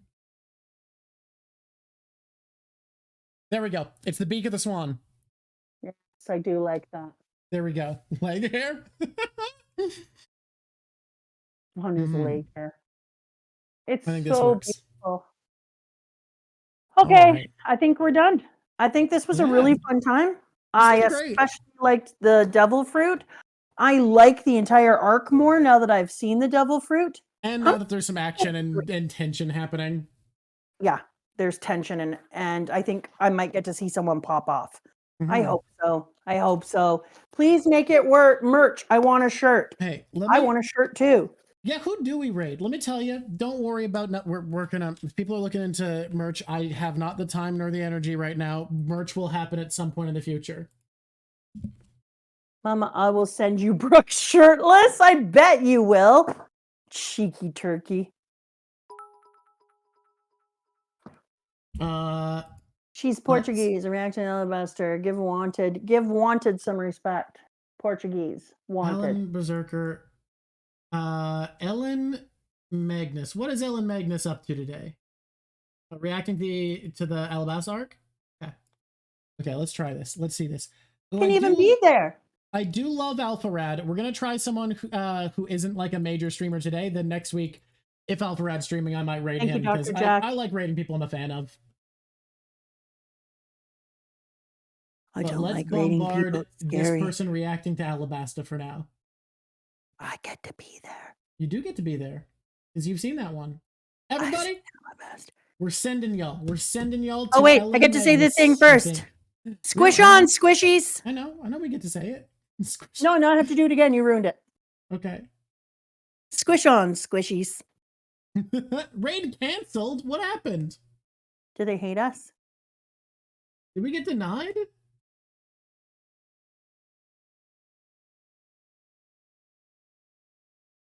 Okay, it's working this time. All right, everybody. I must have just clicked something by accident. Squish on squishies has been said. Everybody, Squish on thank you for squishies. being here. It was such a blast. Thank you for watching. And until next time, it's been lovely talking to you. Now you behave. You be polite out there, all right? All right? Don't want any bad behavior. Be on your best. They're squishies. They're good kids.